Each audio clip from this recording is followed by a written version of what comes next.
Ladies and gentlemen, welcome to the one and only, completely centrist new debate management group. Welcome to the Crucible, everyone. As some or most of you know, those with high IQs, I am Paul P.F. Young, the ultimate moderator, a glorious enlightened centrist, and I've come here because Andrew Wilson's sidekick eunuch, Zen Shapiro, is busy with something. So naturally, I've filled in. And tonight's debate is on feminism. Vague, controversial, and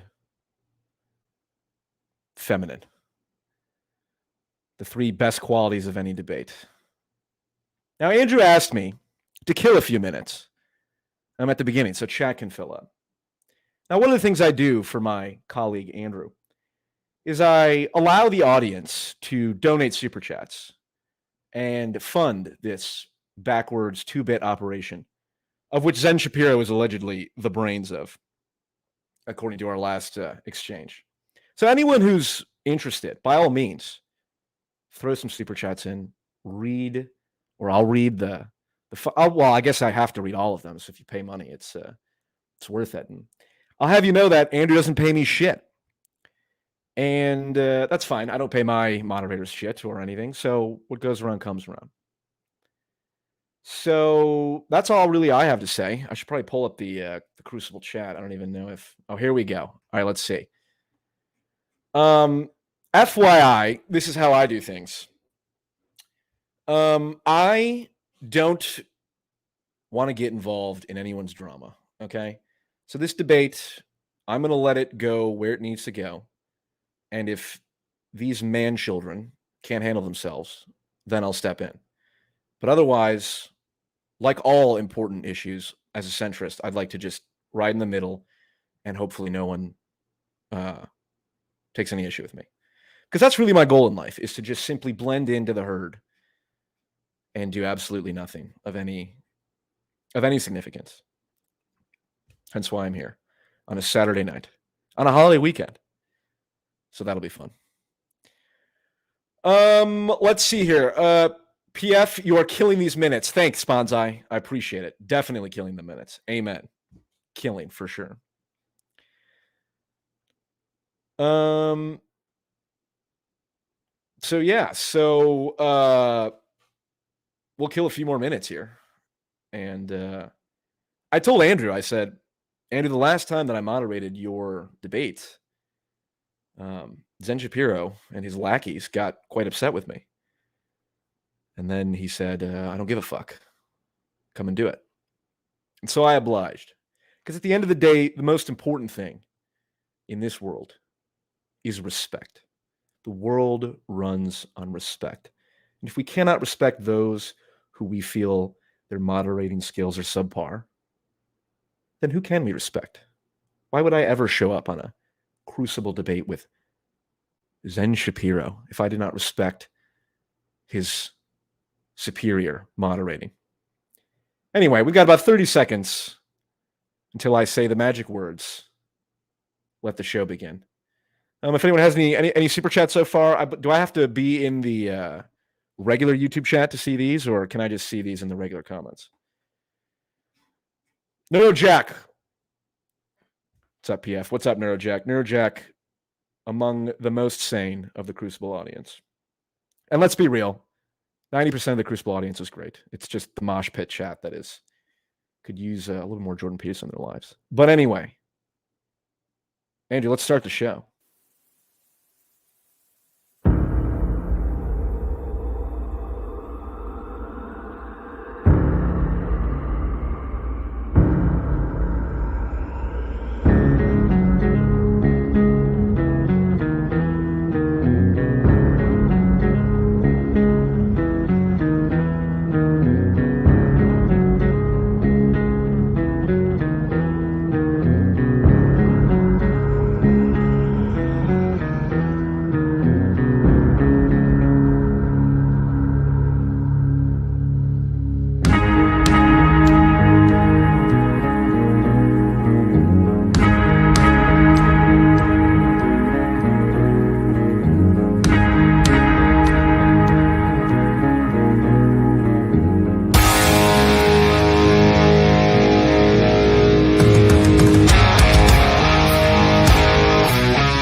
Ladies and gentlemen, welcome back. I put all that hard work into the intro and this channel in general, and it's finally paying off. We have our two contestants here, where the blood and rhetoric and glory will be spilled and won tonight. The challenger tonight is Richard, otherwise known as Vegan Gains. Vegan Gains, welcome. Welcome to the show. Hello. And the defender, looking unusually white collar today. Quite a departure from his Kylo Ren lightsaber hoodie, is Andrew Wilson. Welcome, Andrew, to your own show. Yeah, appreciate you moderating tonight. Hey, no problem. Well, the debate is about feminism. Vegan Gains has some challenges to Andrew Wilson's takes. Apparently, Andrew talks about feminism. He's not aware of that. But since Vegan Gains is the challenger, we will let him go first, and we will wish him luck. So by all means, go ahead. You have 7 minutes. Sure. So I contacted Andrew for this debate because of a debate that I saw him engage in with a feminist named Farah. In that debate, I thought Andrew said some kind of funny things, and Andrew can correct me if I'm wrong, but the gist of it was he didn't believe women should have a right to vote due to them not being able to protect their rights or fight for their rights as men can. Now, as far as rights being granted to women, it is true. The reason rights are granted to women is because men have decided to grant them rights.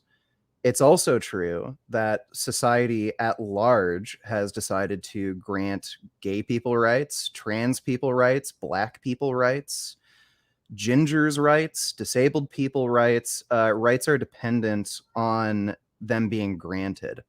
So this is true for not only groups, but also individuals. The reason that any particular person, including Andrew, has any rights is because, again, most of the people that he comes into contact with and society at large has decided to grant him rights. So I don't see how that's unique, a unique aspect of women as a group, that rights are granted to them. Rights have to be granted to everybody. And as far as their ability to fight for their rights, I don't see how women have a lack of ability to fight for their rights, as they certainly have, not only in the women's suffrage movement, but we see women have engaged in warfare. We have seen women support war efforts. And I also don't understand how that relates to voting. So I'd like Andrew to explain some of this, because there are certainly people who have no ability to fight, period, let alone fight for their rights. I mean, there's mentally disabled people, there's physically disabled people, and there's physically disabled people who are mentally disabled, who in no way can make arguments in support of the idea of their rights. They cannot physically fight for their rights, yet we grant them rights, and they also have a right to vote. So I'd like to hear some of this kind of explained and broken down by Andrew. And that is my opening statement. Thank you, good sir. Riveting. Excellent setup for a glorious duel. Andrew, your response. You have 7 minutes. Yeah, so let's kind of dive into this.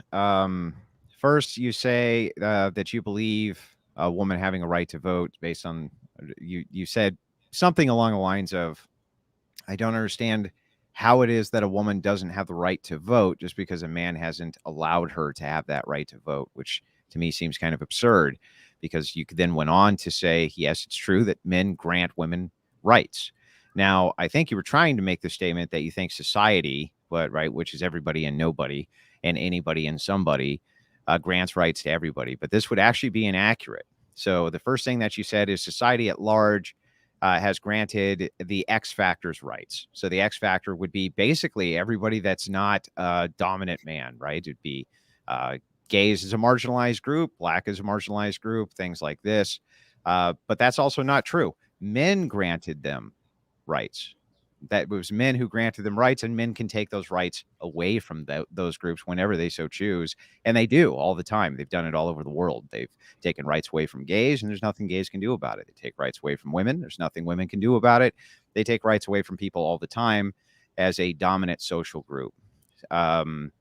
You say that rights have to be granted. This is also not true, or at least it's only a half truth. Men can grant themselves rights. If they get enough of them together, they can decide that even if they're being oppressed, that they don't want to be oppressed anymore. They don't like that shit very much, and they can take up arms and grant themselves rights, and have done that historically many, many, many times. So no, men don't have to necessarily grant other men their rights. That's the point. Whereas they do have to grant it to women. They have to, because women can't do that and men can.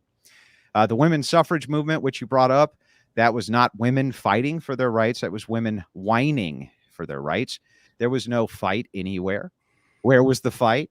Where were these women taking up arms? Where were they bashing the men over the head? Where were they taking the men on? Where were they taking on the patriarchy with hands, feet, fist, and gun? Nowhere. They were just whining, and they were heavily supported by men's funding, or it never would have happened to begin with. So no, they've never fought for their rights ever. They've just whined. They don't fight. They can't fight. What are they going to do? They can't do anything. To men as a collective can simply put their foot down on women whenever they so choose, even as a small collective. Even if they're outnumbered 10-1, they can still do this. We've seen this in France, for instance, in World War II, where 2/3 of the population post-World War II was completely and totally devastated. You only had 1/3 or less. Some estimates as low as 19% of the population was men. That's how low the estimate in some cases could be, because of how many died between World War I and World War II. So no, I disagree kind of heavily with all of your positions. Now, when it comes to kind of your main contention, which is voting in and of itself, I don't consider it to be necessarily evil or a moral good or a moral imperative of any kind. I think it's just one system of many systems, but still men are going to be the ones who create that system and grant that system to women. So that's my position on this. Okay, so do you believe women should have a right to vote? Real quick, before we get in the back and forth, just want to say a couple of things. Thank you for the opening statement, Andrew. Here in the Crucible, we do things a little bit differently.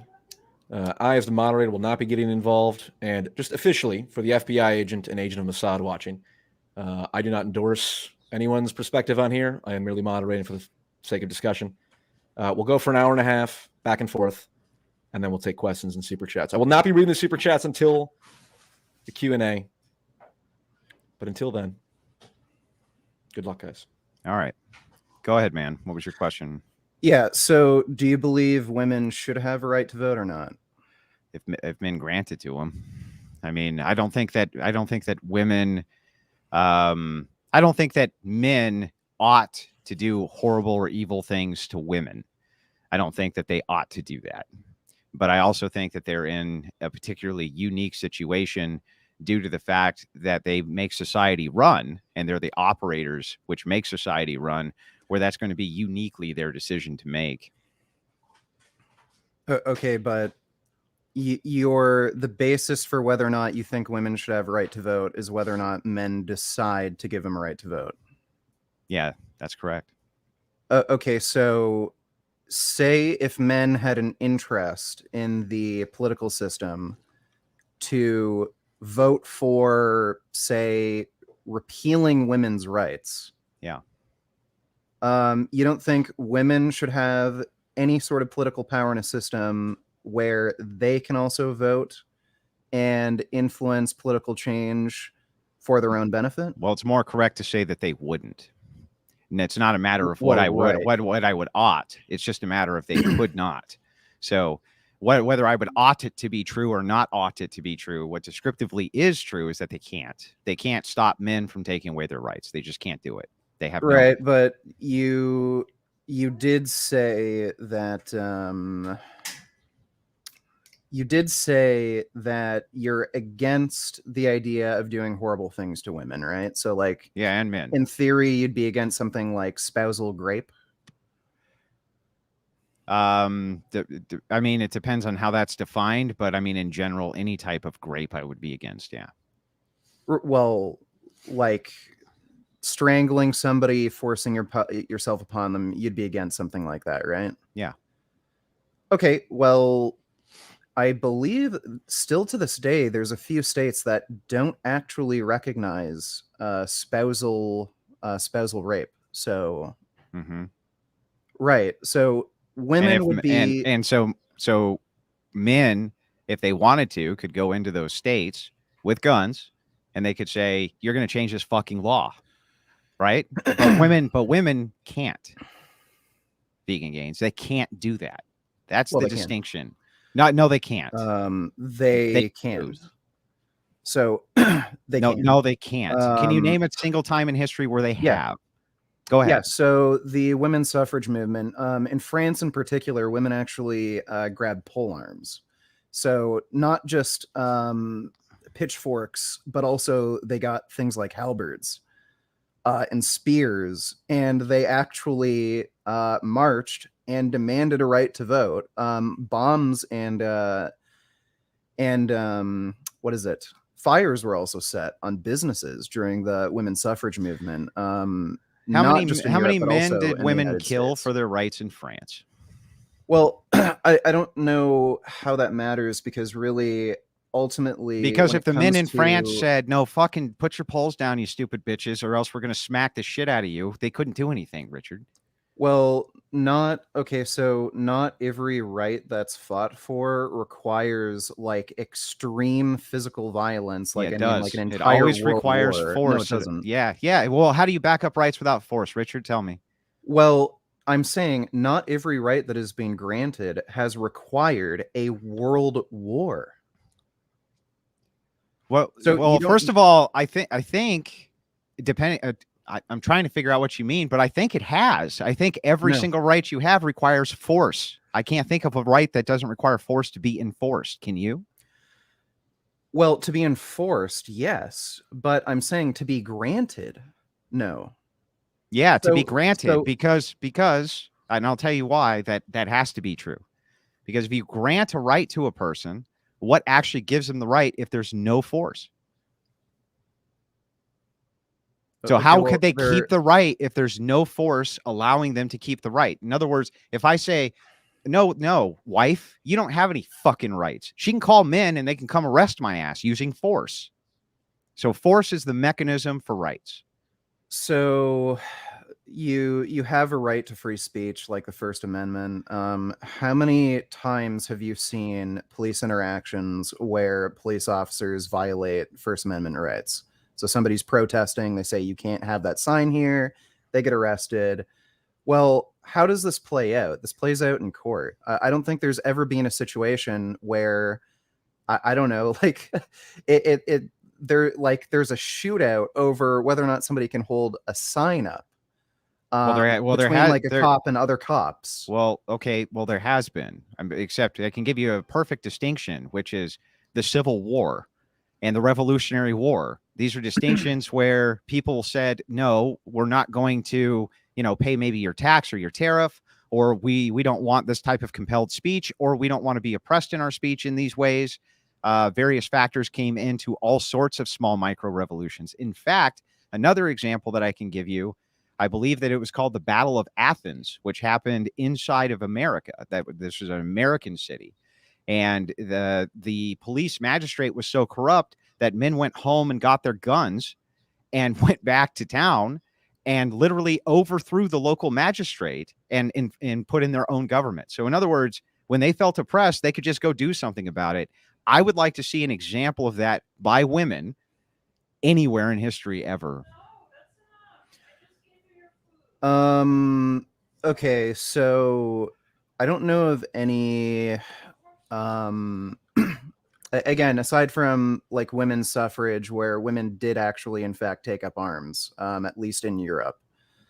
Well, they carried there shit. That's not taking up arms. Taking up well that's the arms. same No, that's taking up literally arms the is same. you're like actually walking down the street and killing people. That's taking up arms against something. Okay, well, in that example you just gave, were people shot and murdered? Yeah. In fact, there was a massive shootout. They raided the National Guard armory and they had a battle all night. Okay, in any case, like ultimately, if you have enough of a societal disruption to where the only sort of the only way to resolve this is either by, again, granting rights or coming to, I don't know, some fight and literally having force decide whether or not rights will, like, who gets the rights they want. Women have done this. Like, again, women's suffrage. It's just that men decided it's not worth it to actually take up arms against women and fight. No, that's absolutely what happened. Here's what happened. Most women were against the vote. Most women, let me say that again, were against the vote. Most of them. So you had anti-suffragettes, which aren't covered in history very often, but the anti-suffragette movement was much higher, and feminists used feminist propaganda, and they used the money of giant elite men in order to push through the agenda. And it still wasn't even popular after it passed. It still wasn't even popular after it passed for a long while. And you want to know what the reasoning is behind the anti-suffragettes, the women who were against the right to vote, is they said, we can't enforce our own rights. We don't have the ability to do that. So why should we be able to vote?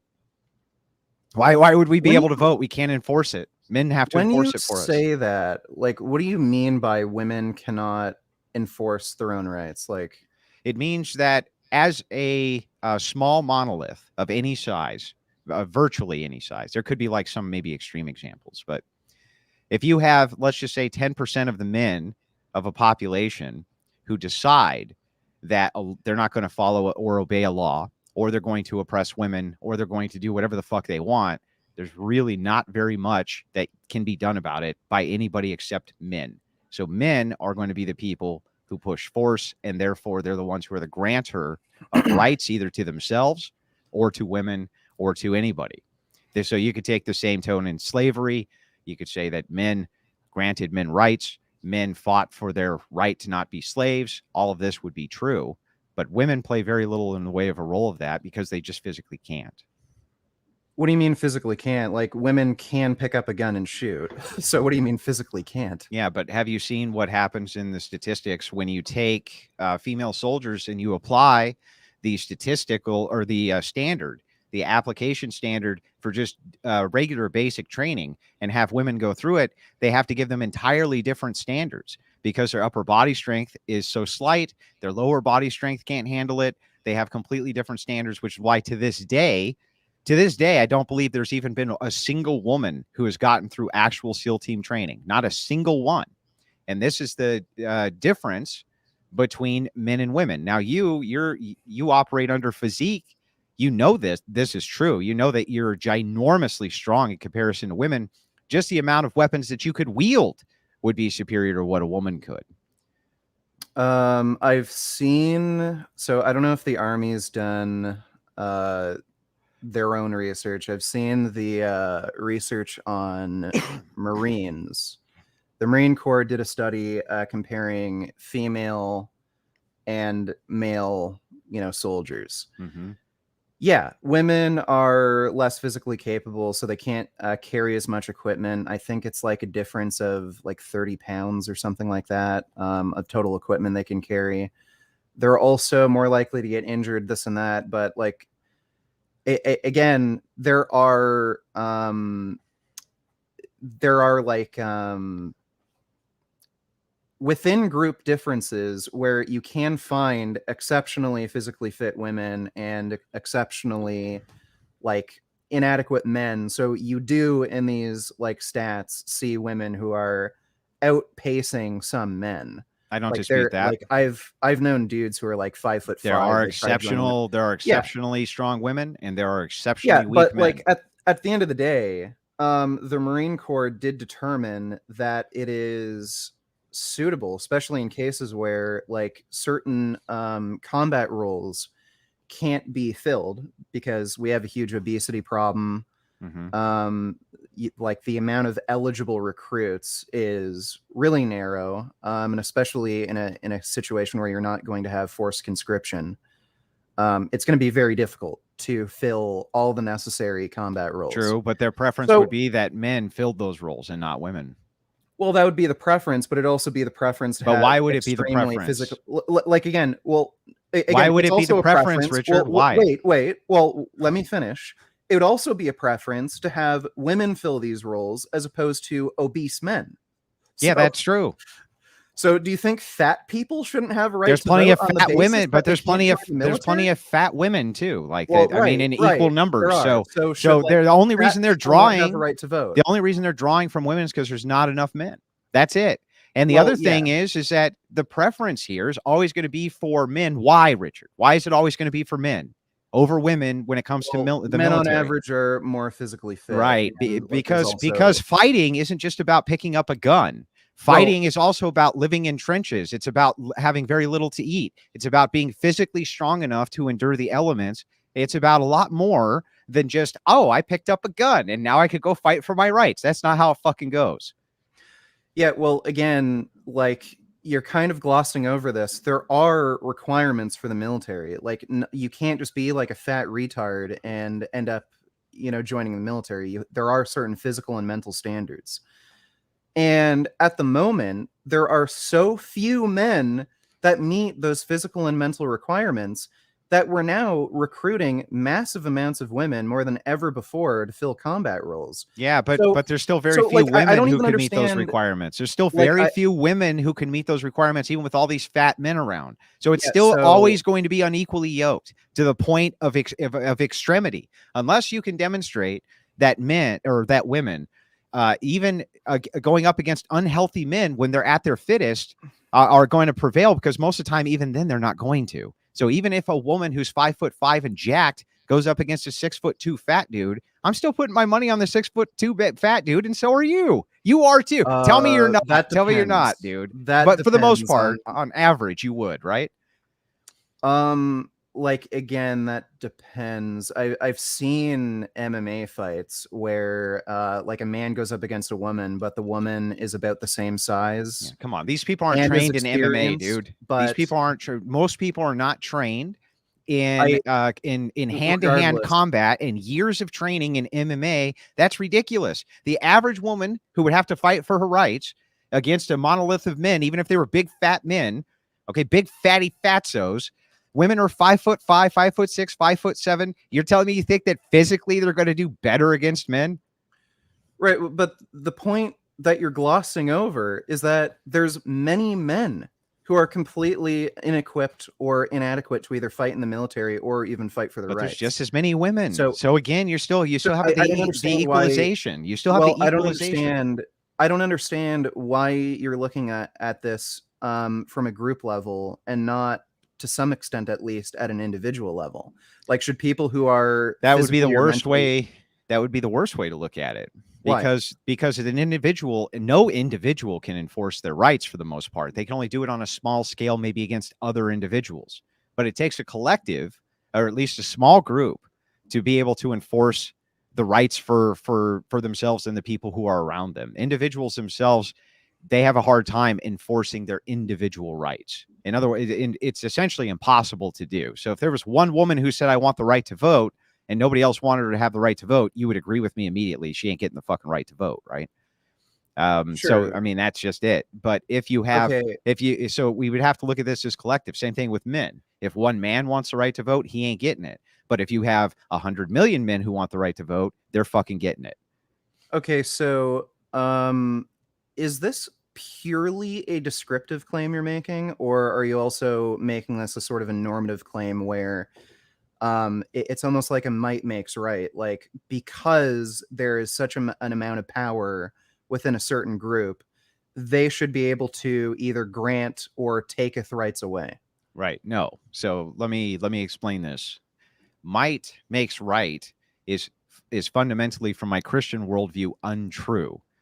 I think that might descriptively makes. I'm just not saying that it ought make right. In other words, I don't think that just because you're mighty and you enforce your will, that means you're doing a moral thing, or you're doing a righteous thing, or you're doing a good thing. You see what I'm saying? Does that make sense to you? Sure. Okay. Yeah. And going back a bit, you don't think it's either a good or bad thing that men grant women's rights? You're like neutral on it? Well, no, I mean, I think I would have to descriptively say that because this is the hierarchical order which is put forward by our almighty creator, that it's probably a good thing. And yes, I do think that it's generally a good thing for the hierarchy to be run by men. Yeah. And it always has been, So, and it always will be. so you think it's a good thing that women don't have a right to vote? If men decide that they don't have a right to vote and they do it as a collective, I think that, yeah, I don't see a problem with that. Why would that be a problem? Okay, well, for quite a long time, and even to this day, in some Yeah. states and in probably most countries, women have absolutely no recourse if they are raped by their husbands. There's no laws granting them a protection against something like that, like It's that not sort true. of spousal abuse. That's not true. That is true. No, it's not true. That is true. Then show me an example of where you can pin your wife down by force and rape her, and this is not something which she can go and get recourse from the law. I don't believe you. Well, again, there's no particular law written on the books in certain states stating that a woman can be raped by their spouse. And actually, and by the way, Well, that's in well, hang Islamic, on. That's an affirmative right. In the United States, rights are affirmed in the negative. So, in other words, to frame this the best way I can for you, you don't have a right to vote right now, Richard. Did you know that? Your right to vote is affirmed in the negative. You have no right to vote. You've never had a right to vote. What the amendment says specifically is that if a vote is had, they have to let you vote. But there's no actual right to vote. You can look it up right now. There's no actual right to vote in the United States. Your rights here are affirmed in the negative. In other words, our Constitution only spells out what the government can't do. It doesn't spell out what it must do. So it can't restrict our guns. It can't restrict our speech. It can't restrict this. It can't do this. It's not allowed to do that. It's not allowed to do this. It doesn't say what it has to do. let me look this up real quick. Yeah, just put in voting negative rights. Voting is a negative right.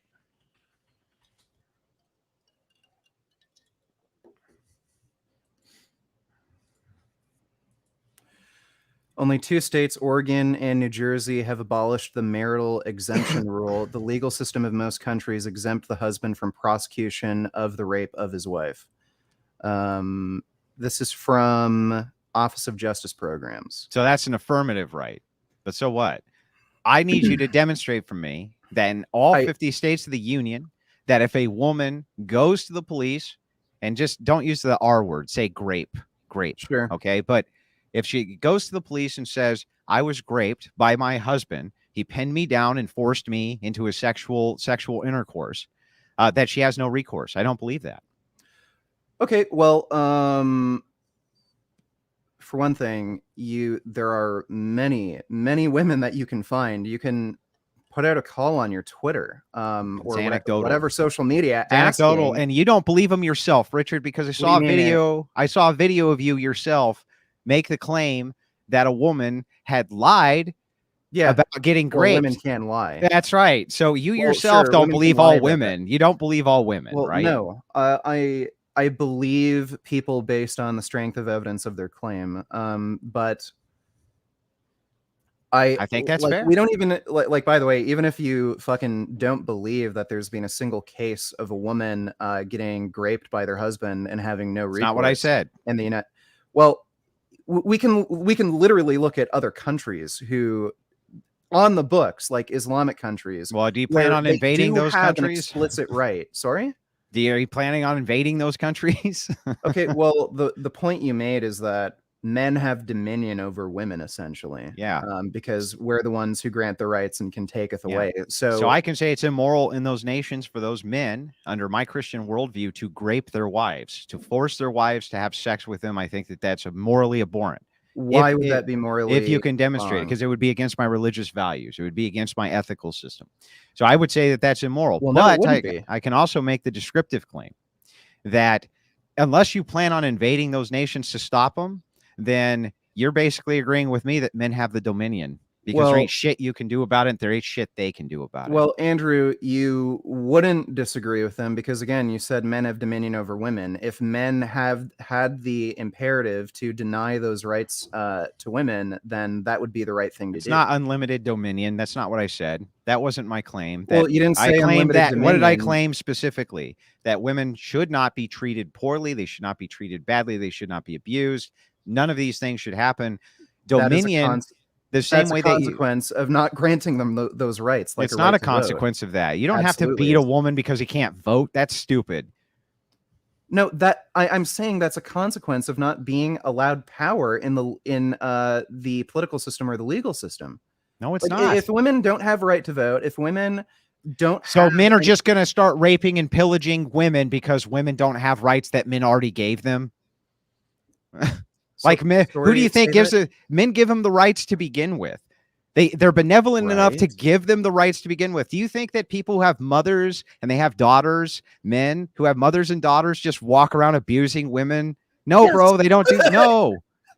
Yes. No, they don't. Yes, they do. No, they don't. You don't think men abuse their fucking I didn't say that there's not people who do abuse. It happens, but it happens from women on men too. Okay, the especially egregious physical abuse that's almost entirely coming from men. So yeah, unless it's on children. Unless it's on children, and then it's mostly perpetrated by women. I don't know about that. Well, it is true. But 55% of all child abuse is conducted by women and not men.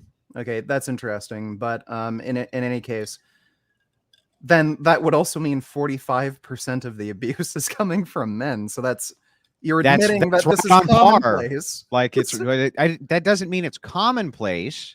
Why would that mean it's commonplace? That doesn't follow. Just because you look at the stat and you can break down the percentage of who conducts a crime doesn't mean the crime is common. That's absurd. Okay, so family abuse is extremely common. Well, physical abuse? Yeah, no. That would be extremely common. No, it's not. Let me common. See.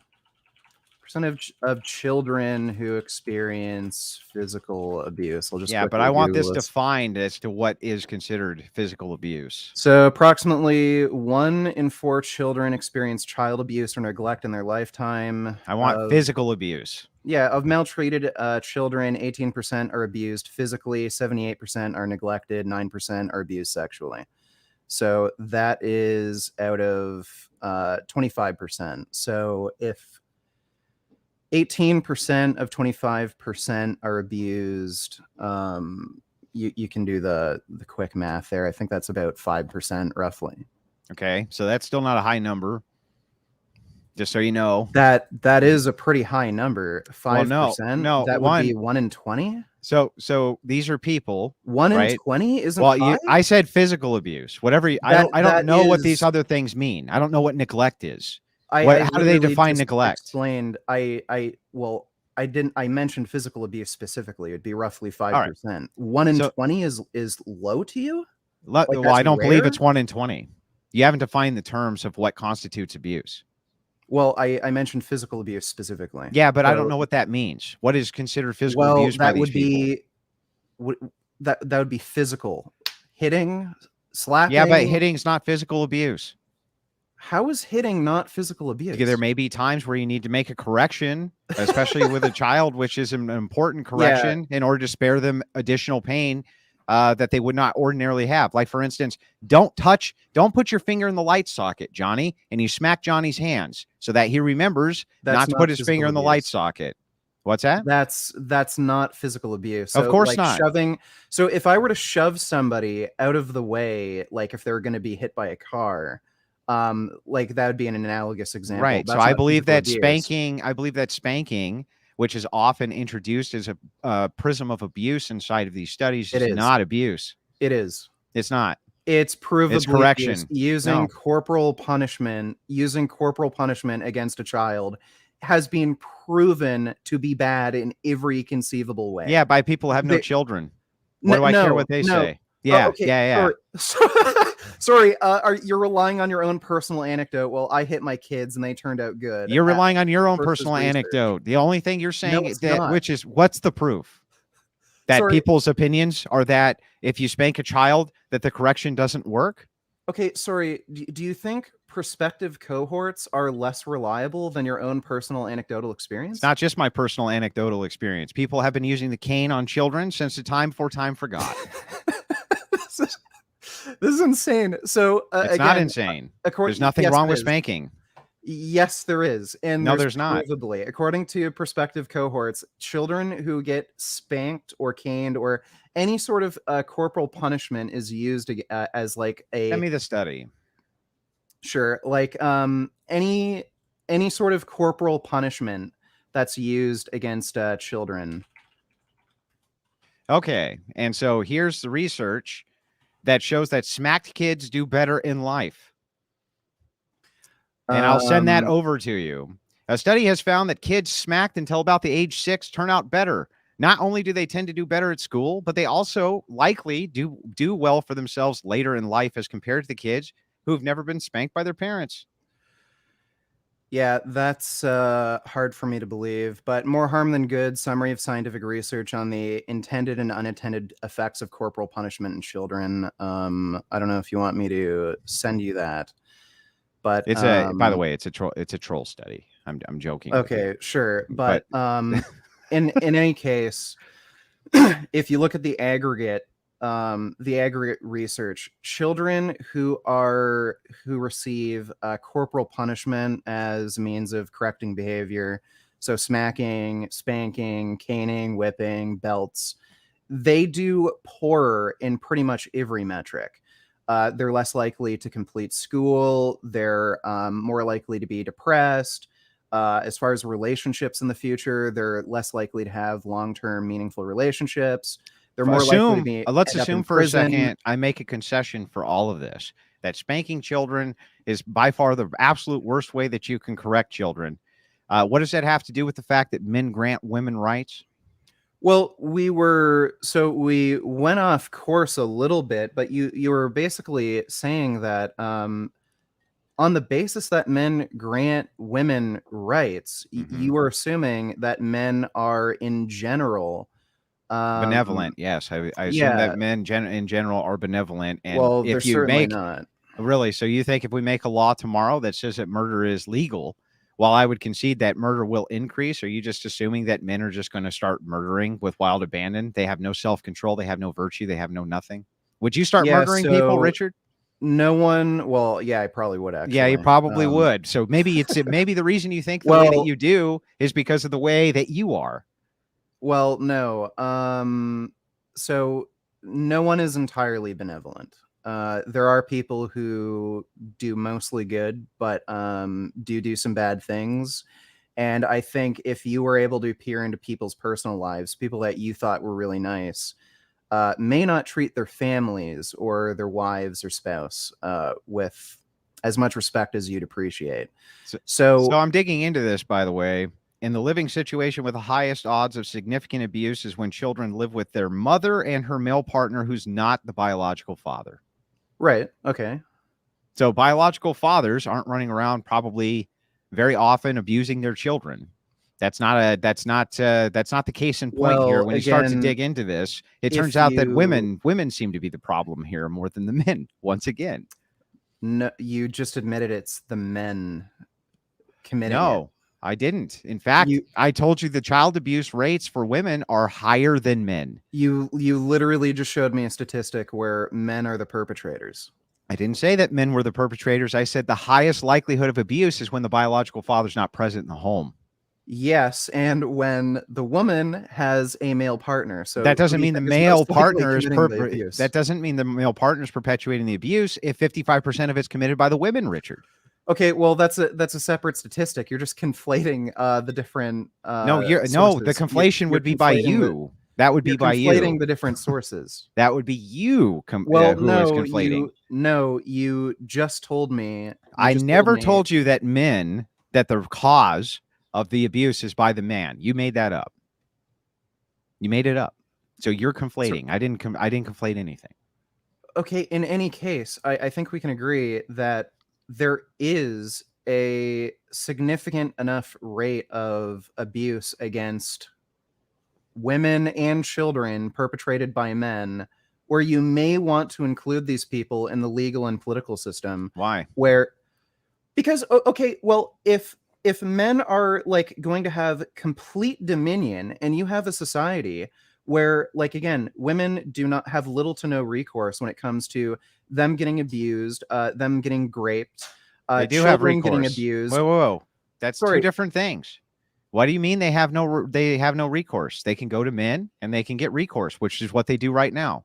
Right now, Okay. if a woman's being abused and she feels like her rights are impugned upon, and she goes to court and the court rules in her favor, who enforces her rights? Who do you think shows up? Do you think it's women who show up to enforce her rights, or do you think it's men who show up to enforce her rights?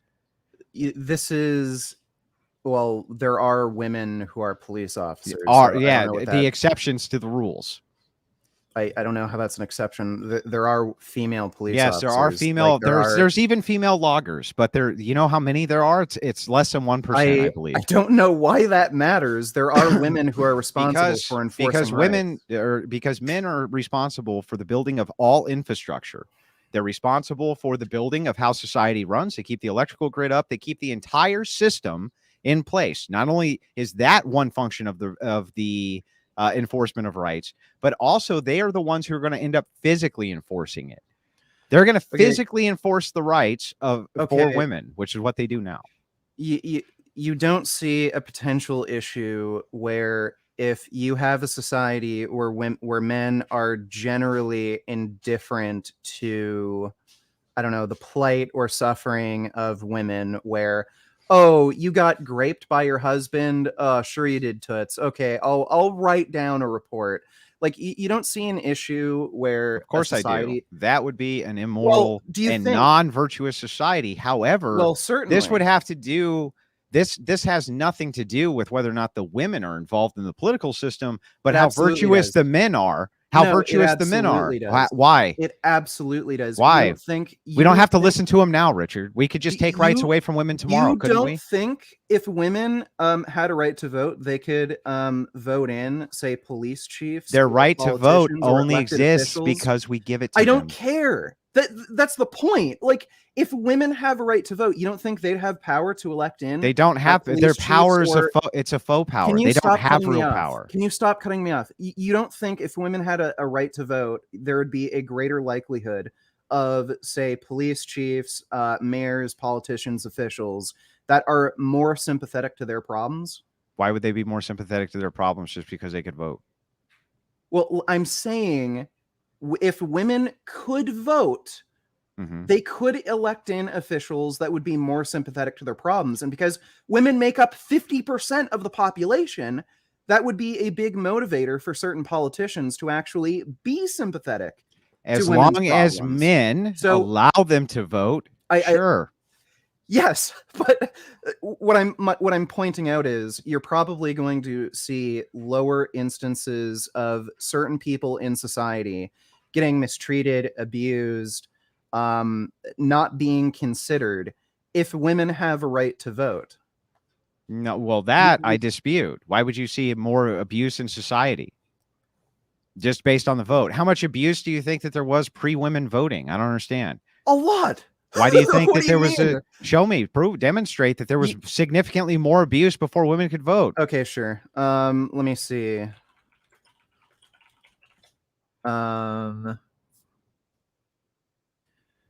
There have been big changes in grape rates over time.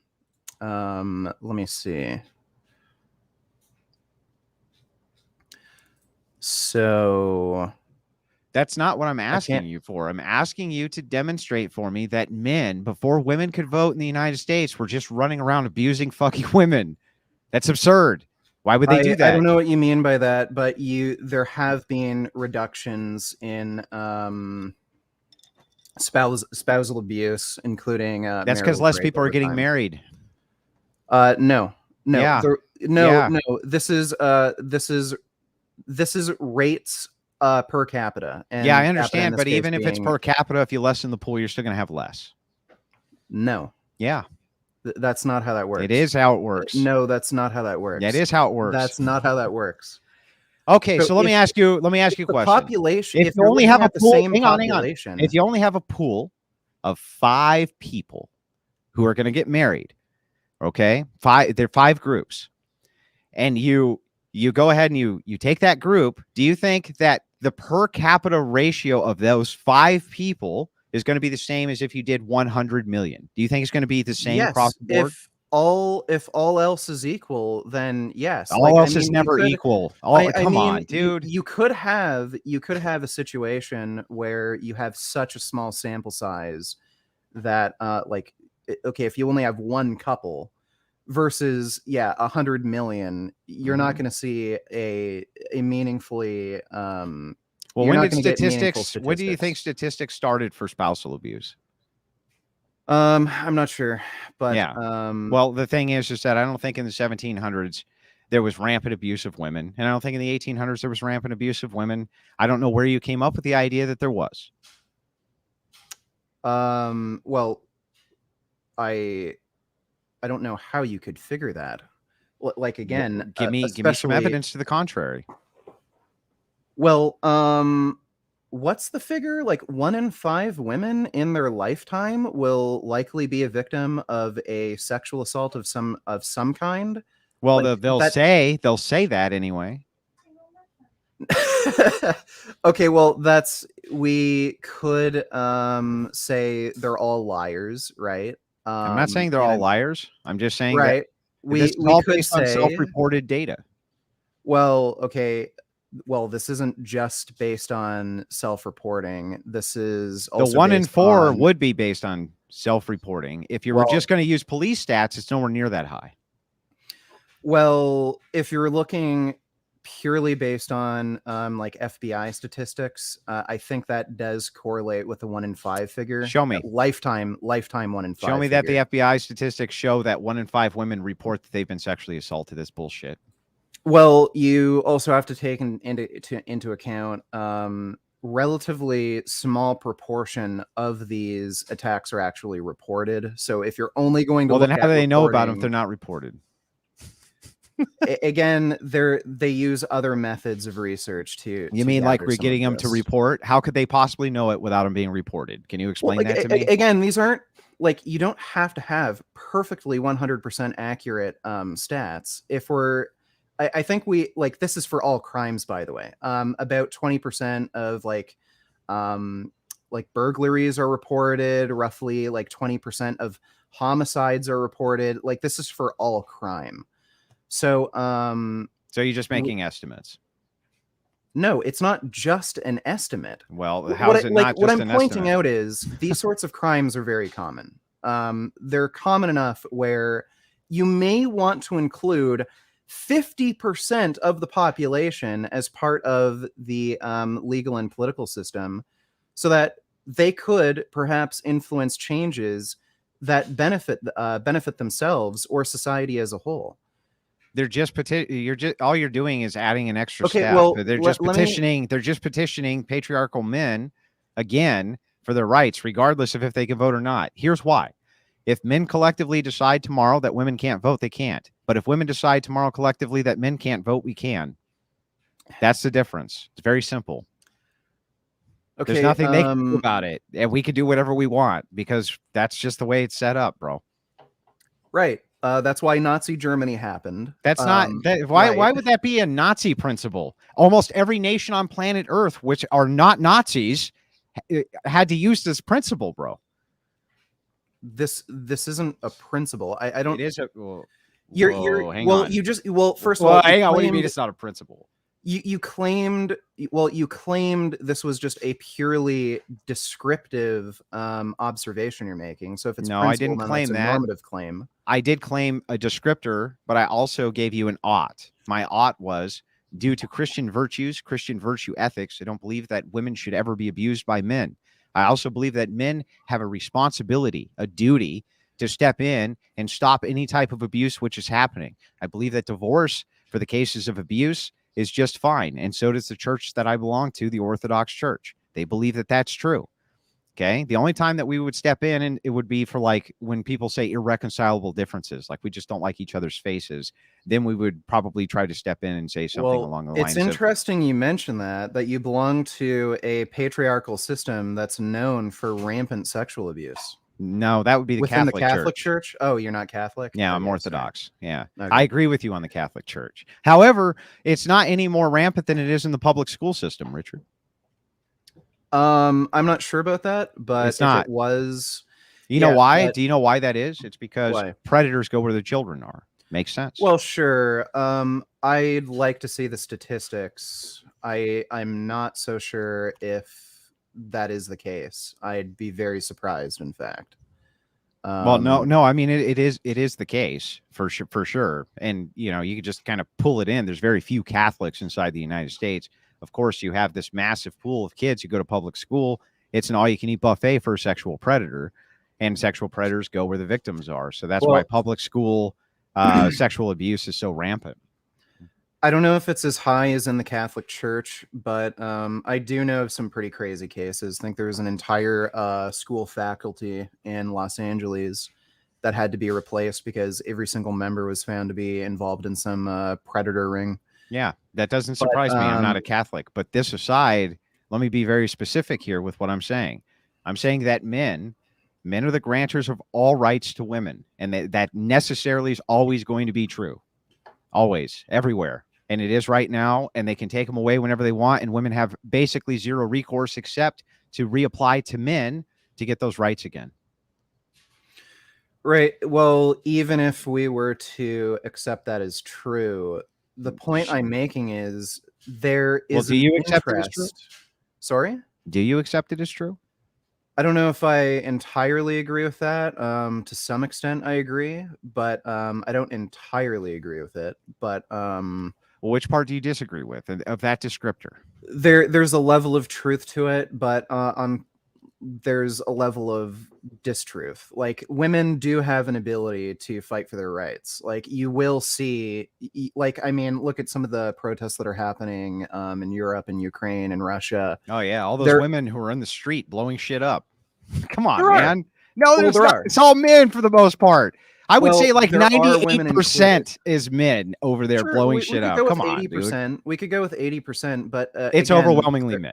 It is overwhelmingly men, but women are also involved in this too. But the big point here is you have an interest in protecting women and children and say people who have a lack of power in society. So you wouldn't want, children absolutely have a lack of power in society. Yeah. So, but that doesn't mean you're specifically only talking about children as having a lack of power.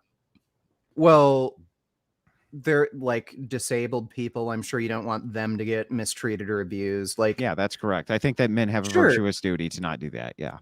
Yeah, sure. So if you don't include these people in the political and legal system, that opens them up to far more abuse. Like, there's a reason why, by the way, there's a reason why in a lot of these police precincts, there's a goal to have a certain amount of female officers. It prevents female suspects from getting abused and taken advantage of.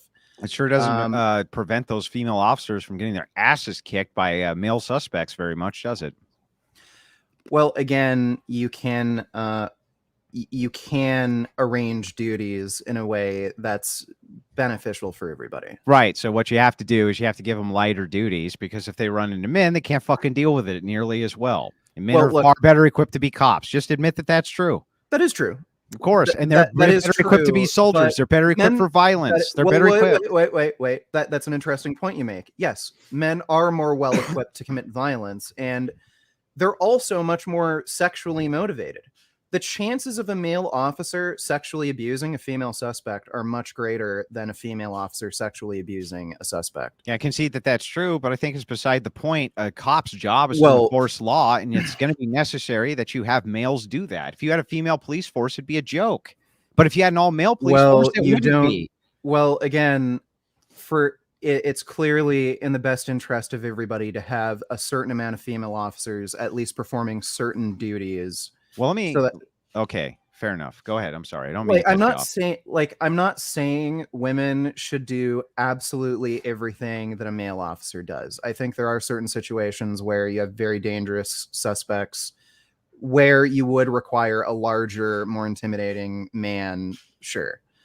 Okay, but like there are Well, like what situations. situation would be better if you were dealing with any disgruntled man, whether he was 5'1" and drunk or 6'6" and drunk, that you wouldn't want to have a Well, male officer on the scene rather than the well, female? sure, but you would prefer to have a female officer on scene, say, searching a female suspect. So that she Maybe. doesn't accuse the cop of raping her. Well, this has actually happened though. It has. I agree. So that's fine. We can have let me just ask you this. If the entire police department was male, it was only allowed to be male, period. And you had another police department that was only allowed to be female, which police department do you think would be better equipped to deal with crime?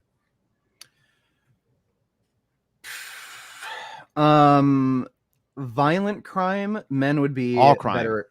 Well, I would say for violent crime, men would be better equipped. For non-violent crimes, I think women would be better equipped for the most part. So which police department do you think would outperform the other one? It depends, but like, let's say all things equal, all things equal, they're both in high crime areas. That's where they both are. Which one do you think is going to do better, Richard? Like, again, I think they would be better at doing certain things. So I think women would probably be better with nonviolent crimes. I think they'd probably be able to talk to the crimes that people care about the least. The crimes that people generally care about absolutely the least. Writing tickets. You want meter maids and writing tickets and shit like that. I mean, come on, man. Well, Andrew, you have to be able to get along with the public, and you do have to be able to get along with suspects. And I've seen female officers be much less combative. Okay, but men are just fine with social skills, especially with other men. So I don't. Great. I just want you to answer this honestly for me. Which department, all things equal, both in high crime areas, which one do you think is going to perform better? The all-male police force or the all-female? I don't know what you consider performing well. Like, if you mean by making more arrests. Solve more crimes. Sorry? Solve more crimes and put more suspects in jail. It would probably be the male force. Yeah. But again, that's not the point I'm making. So the point I'm making is you have some vulnerable individuals, the vulnerable individuals in this case being women. With an all male police force, if you have men interviewing women who are claiming to have been victims of rape, you're going to see a much higher likelihood of them not being taken seriously. And you can see this in every industry, by the way. This is a big problem in the healthcare industry, where women will report having pain to a male doctor, and male doctors are less likely to take them seriously and give them appropriate diagnoses and medication. This is across all industries. So when you have issues like this that can be systemic, where men just do not take women's issues seriously, then I guess they can just vote to make them take them seriously. Well, yes. So they're going to vote. So they're going to vote and say, you need to take me seriously, and have men come in and enforce my rights. Have men come in and tell other men they have to take me seriously. They're going to have big brain stuff, man. You have to contend with 50% of the population. Men have always contended with 50% of the population. It hasn't been problematic for us to do ever. Okay, well, when you're running as an elected official and you have a potential to capture 50% of the votes, that is unless they can't vote. That you don't have to worry about it. Yes, and that's what I'm arguing for. If you're going to have a huge huge incentive. Yeah, and then you also end up with disproportionation the other way, right? It's disproportionate the other way. When you get into court, for instance, how do you think you would fare if you got a divorce tomorrow? Do you think that you would do better than your wife? I have no idea. Well, I mean, what do you think on average? Do you think your chances are better than hers of walking away with the fairest deal? Probably. Yeah. You think on average that's true? I don't know. Like when you're talking like, okay, by the way, when you're talking about like huge alimony payments, shit like that, you're usually talking about really rich people. Well, no, When it I'm not comes just talking to- about rich people. I'm just talking about even dividing up assets when you have lawyers involved. The court favors women overwhelmingly, disproportionately, in fact. And because men are so benevolent, and we are benevolent, we have gone out of our way to kind of pamper women, to keep them away from all the rough and tumble. We keep them away from the hard shit. We keep them away from that. And so most of our laws favor women, to the point that even in the criminal justice system, if it comes to a woman being prosecuted for the exact same crime as a man, the man gets a worse punishment. Yes. Yeah. I would agree with that. Yeah. So we're clearly benevolent. We're clearly pretty fucking benevolent, Richard. Well, again, it's funny you mentioned that. Do you think a woman is going to be more sympathetic to a female criminal than a man is going to be sympathetic to a female criminal? Doesn't seem to be the case.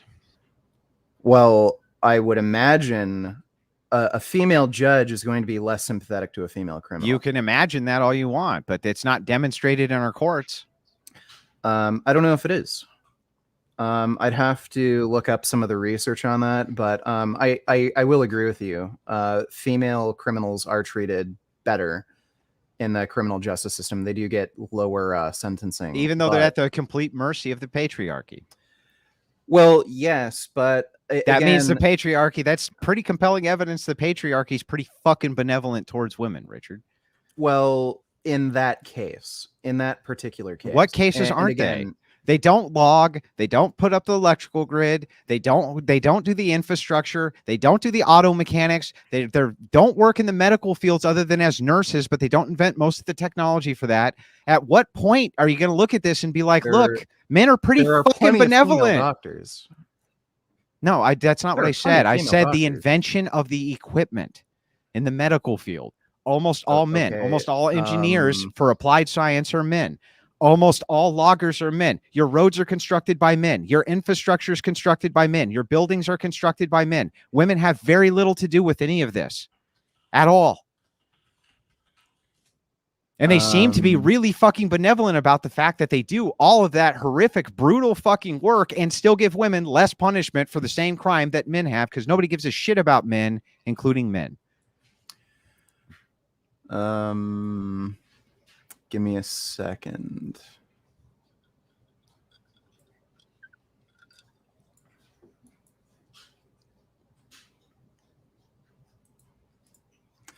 Okay. I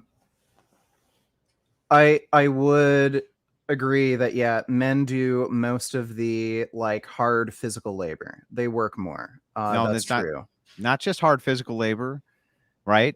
When it comes to the invention, even the invention, which is maybe not hard skilled labor, but why do you think that is, that we're in these positions where we're far more likely to die across the board for almost every job? Or suicide rates are through the roof in comparison to women, through the roof.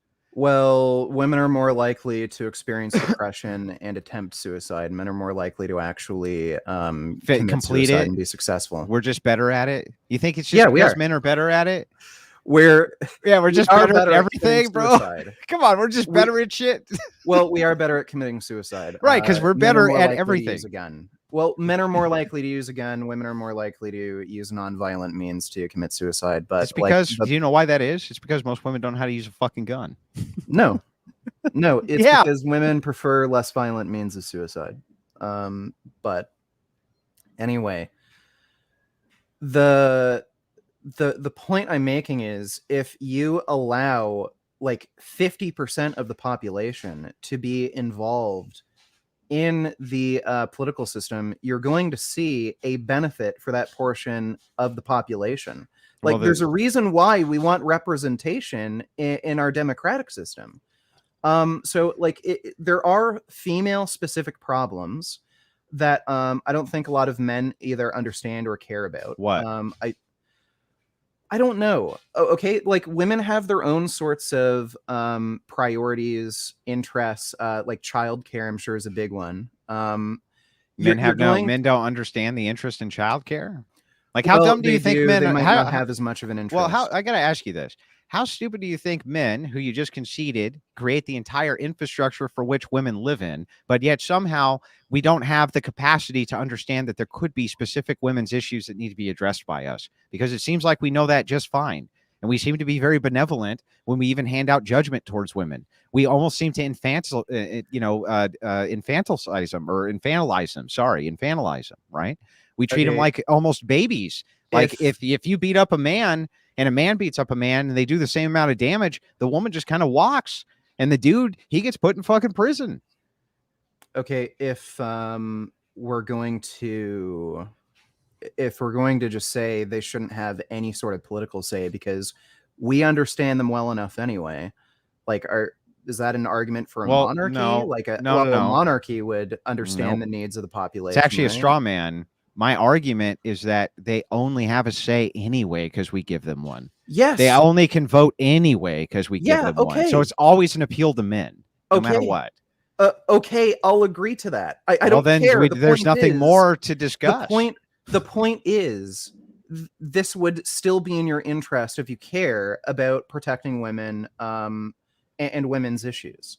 So you would have an interest in allowing women to vote if you have an interest in making sure women are well treated in society. Okay, but seemingly women are very well treated in society, even though they live under a patriarchy, right? For the most part, but again, there are specific, for the most part. So where are all these crazy fucking like Mad Max men on the back of cars with playing their fucking metal guitar with their guns, just waiting to enslave them? They don't exist, bro. They've never existed. Men don't treat women like that. Okay, should black people have never been granted a right to vote? Because again, after the abolition of slavery, you could argue, well, compared to at least other countries, black people are treated fairly well, right? Every single time this comes up, men give men rights. Men gave we men didn't need rights. to give black people rights. And if you reverse that, men wouldn't have needed to give white people rights if it was the roles were reversed. It doesn't matter which way you cut it. The difference is that blacks in certain instances took up arms and they fought off slavers, and they literally had wars against entire plantations. So did women. No, they didn't. Yes, they did. Yeah, go ahead and name them. Name the great woman slave uprising of never fucking happened, Richard. What the fuck? Harriet Tubman. Harriet Tubman ran the Underground Railroad. She was not a combatant. People. She was not fighting. People. She killed people. I don't even know if she killed people. I don't even think she did. I don't even think that that's correct. She go ahead and show me she did. She at least was accused of it, but she was known for having killed slavers. So that sounds like okay. Well, I mean, whatever. Even if she did, she killed 2 slavers or 4. Let's say she killed 20. Let's say she was the Terminator with a rifle and she just like mowed down 20 slavers. So fucking what? The slave uprisings were men.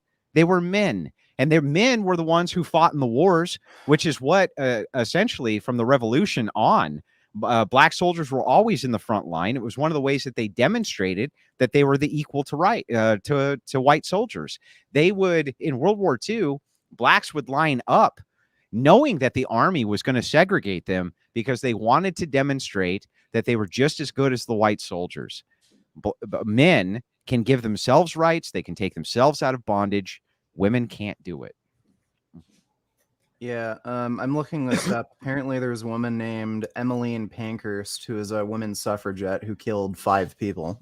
But in any case, this isn't about whether women would take up violent arms. Like, this is about your interest. Then who enforces their rights? Sorry? Then who enforces their rights if they're not going to take up violence? Well, men do, just like how men. Then that's it. That's the end of it, bro. Yes, that's right. Black men enforce black rights. Okay, that's correct. So I'm just wondering. You're saying if somebody has good enough placing in society where they're not, for the most part, getting abused, mistreated, you would not really be in favor of granting them rights because who cares? No, that's incorrect.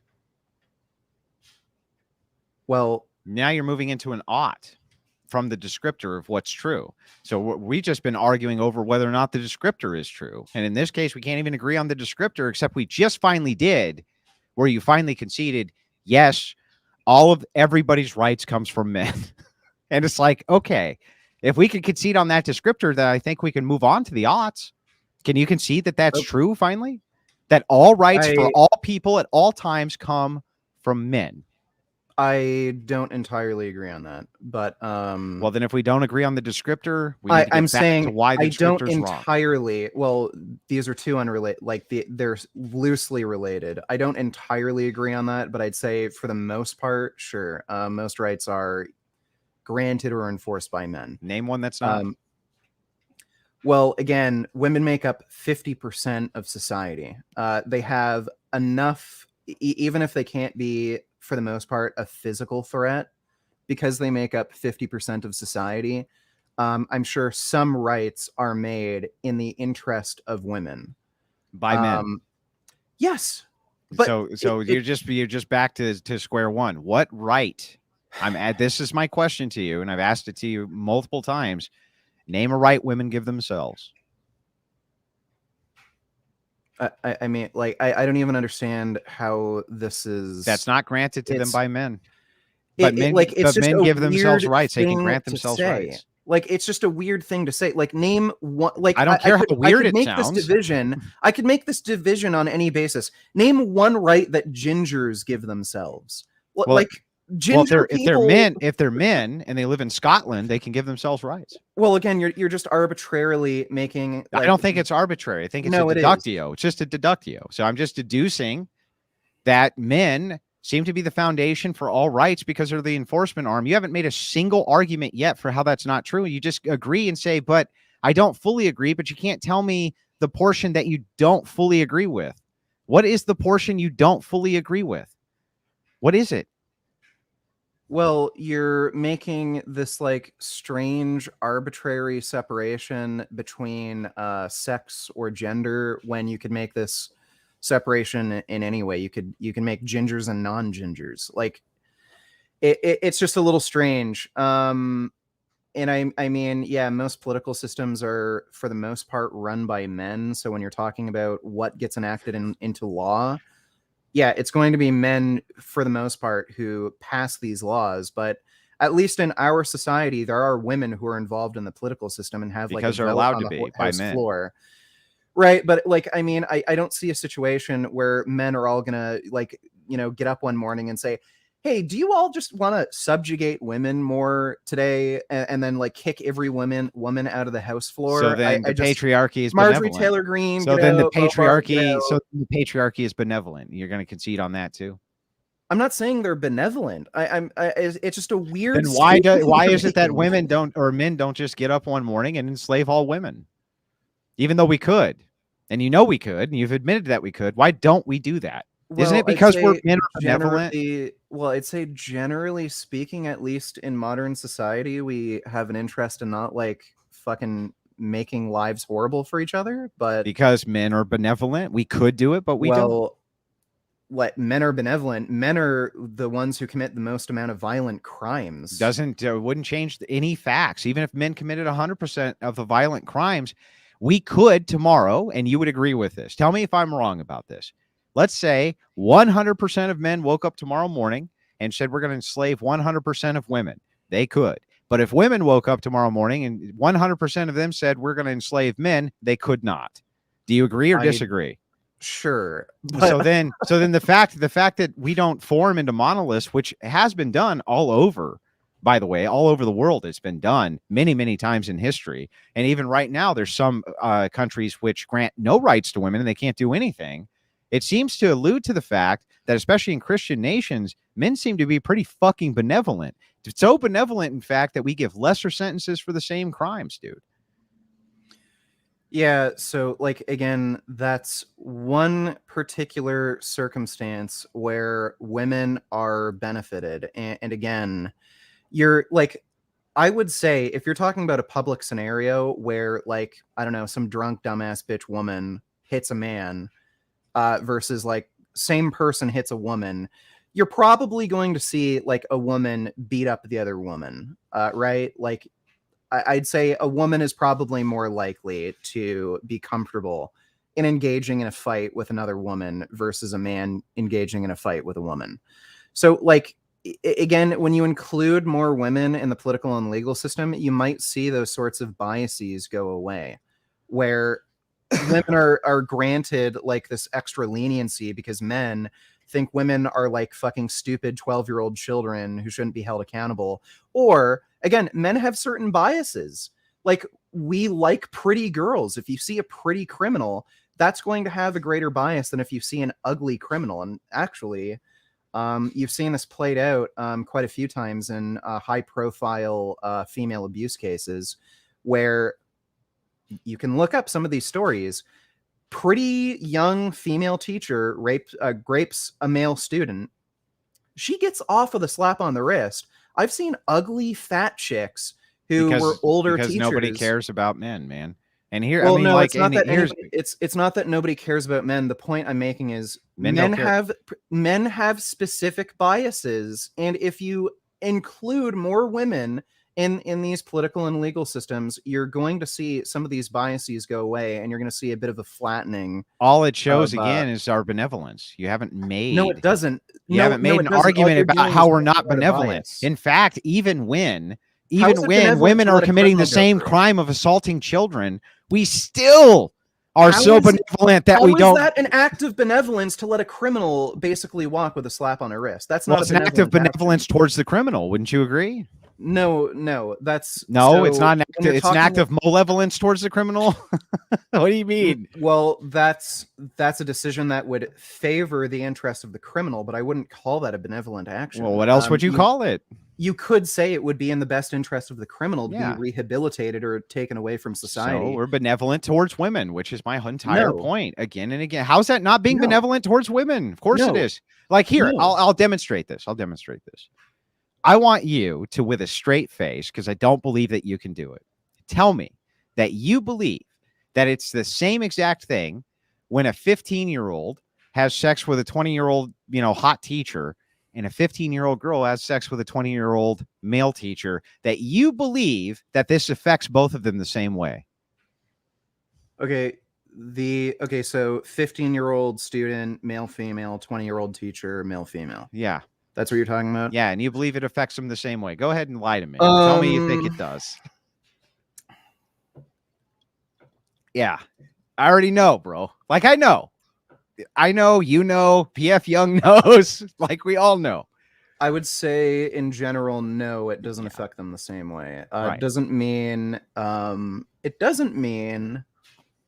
and women shouldn't be held to the same standards, or it's not harming the victim.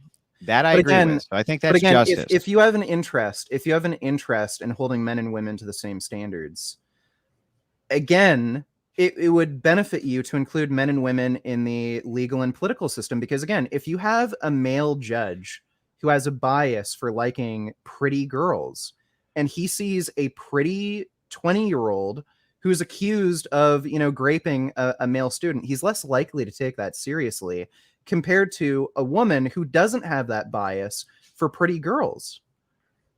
Well, yeah, I mean, but that's just kind of like, that's just baked into the hypothetical as being a truism. So I would concede that's true, but I don't think it really contends with the point that when you're talking about their right to vote, I just kind of still need you to concede that not only do we give them the right to do that, but we're also pretty benevolent to them after they have the right to do that. And we don't take the right away. And there's no rights. There are no rights out there that women as a collective body give themselves. They're given to them by men. And you kind of have said, I kind of tangentially agree or disagree with that, or I kind of in some ways disagree with that, but I haven't actually seen the disagreement yet. Like, I mean, you could say the same thing about Black people, disabled people. There are minority groups who have no ability force. But you couldn't say that about Black people, because Black men have fought for their own rights, and they have been successful in many cases physically. No, they haven't.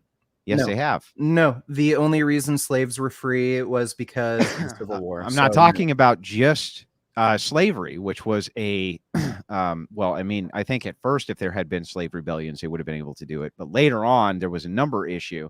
But even if you go to the British Empire, the British fought with the Zulu. the Zulu tribes. The Zulu And they got tribes, absolutely decimated. oh, after they won victory after victory. So the thing is, though, is that they were still able to fight. They were still able to cause a problem. They were still able to No, do they weren't. something to enforce their rights. No, they weren't. Yeah, they The were. only The reason- females, the women. Where was the women Zulu warriors? Where were they, bro? The only reason the Zulu were able to have some small victories was because the British didn't use machine guns because they thought it was ungentlemanly. That's it. once they just used machine guns, they were absolutely fucking decimated. Yeah, they were devastated by other men's technology. I get it, but where were the women who were rushing the British with spear in hand and shield in hand, willing well, to guess what? die, willing to die to grant themselves Okay. rights? Well, look at fucking World War II Russia. You know how many women? There was even the fighting girlfriend tank commander. So, like, what are you talking about? There were outliers. They weren't outliers. They were outliers. They weren't outliers. Yeah, There in were comparison to the many. Russian, to the Red Army, which was comprised of 90 or 95% men. They had some female snipers. They had some female espionage agents, and females are great for espionage in the military, but they're not great as fighters. And Well, that's the whole problem with it's- enforcement, bro. Well, it's kind of interesting you say that too, because you don't think, say, espionage or building machinery. A lot of women were working in these factories. Like, you don't They think weren't that's building part- machinery. That's not correct. Well, they Here's were. what happened. No, they weren't. Well, they didn't design the machinery, but Not they only were, that, they they- were building equipment. No, they worked in a process that was invented by men, a factorial process. It was invented by men. They stood on a line and they put a fucking part on a bomb. That's what they did.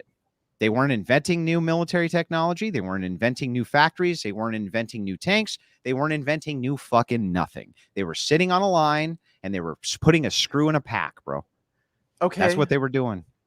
Okay, but again, the main we keep getting back to this, but the main point I'm making is if you have an interest in ensuring the well-being of, say, women or children or somebody who doesn't have much political power, you would have an interest in allowing them to be part of the political system, because again, they can make political decisions and vote in a way in which that protects or benefits them. I don't feel like you've So- demonstrated that. I don't know how the hell I haven't demonstrated that. Like, what is the interest that you have in voting? Well, me personally, I If- don't think that voting is even the best system, to be honest with you. Well, technically, But I the think best- that it's a patriarchal system now, and that it's necessarily always going to be a patriarchal Okay, system, okay, and that well- extending the right to women to vote. Well, was- wait. Yeah, go ahead. Wait, why do men have an interest in voting? Oh, well, so many men don't have an interest in voting. But if you're just talking about why is it that Why like the do those who normal are Joe politically goes and votes, it's because they think that it's going to affect some sort of change that they want to see that's nonviolent. So why would you not grant that to women? Like, Yeah, if you're but going to whether we granted it to women or not, it's kind of beside the point. It's if we granted it to women, what are these huge distinctions in society you think you would see that are worse? okay, well, you could say that would be true of men. So Yeah, what are that's the right. Except that distinctions- men could change that system and women can't. That's my whole point. Okay, but So if men feel like this it's would- unequally yoked, they can be like, this- fuck you. this would apply to men as well. So please explain to me. Well, it doesn't, what though. would change? It doesn't apply what to would- men. It would apply to men. Well, would- which thing? Which thing would apply to men? Voting. If you're going to say voting doesn't benefit women, then why would it benefit men? So here's the thing. It benefits men unless men decide they no longer want to vote and they just want there not to be a vote anymore. And then they decide a brand new system. So if the men decide they want communism, there's going to be communism. They decide they want it to be socialism, there's going to be socialism. Capitalism is going to be capitalism. Women can't do that. That's the distinction. You It understand? doesn't matter if they can or can't do that. Well, I think it does, asking because you, their what vote's a is the farce. benefit- You haven't explained. If you're going to say women don't have the benefit when it comes to voting, then how could men have the benefit when it comes to voting? Well, I'm saying they could both have the benefit, but only one of them can actually affect change if it's bias or there's problems or there's any issue, and that's going to be the men. So it's still men granting. It's just men granting. It's just still men granting them the rights, voting or not voting. whether they vote or they don't vote. There's Are you people at the saying mercy of there's men. no benefit to voting for anybody? I mean, I guess in you mean like in current democratic systems? Yeah. Yeah, I would say that there's definitely benefit probably in voting in current democratic systems. What's your point? So then why wouldn't you allow women if you agree voting is a benefit? Well, it's a benefit to men who are in charge of the patriarchal structure because they implemented voting.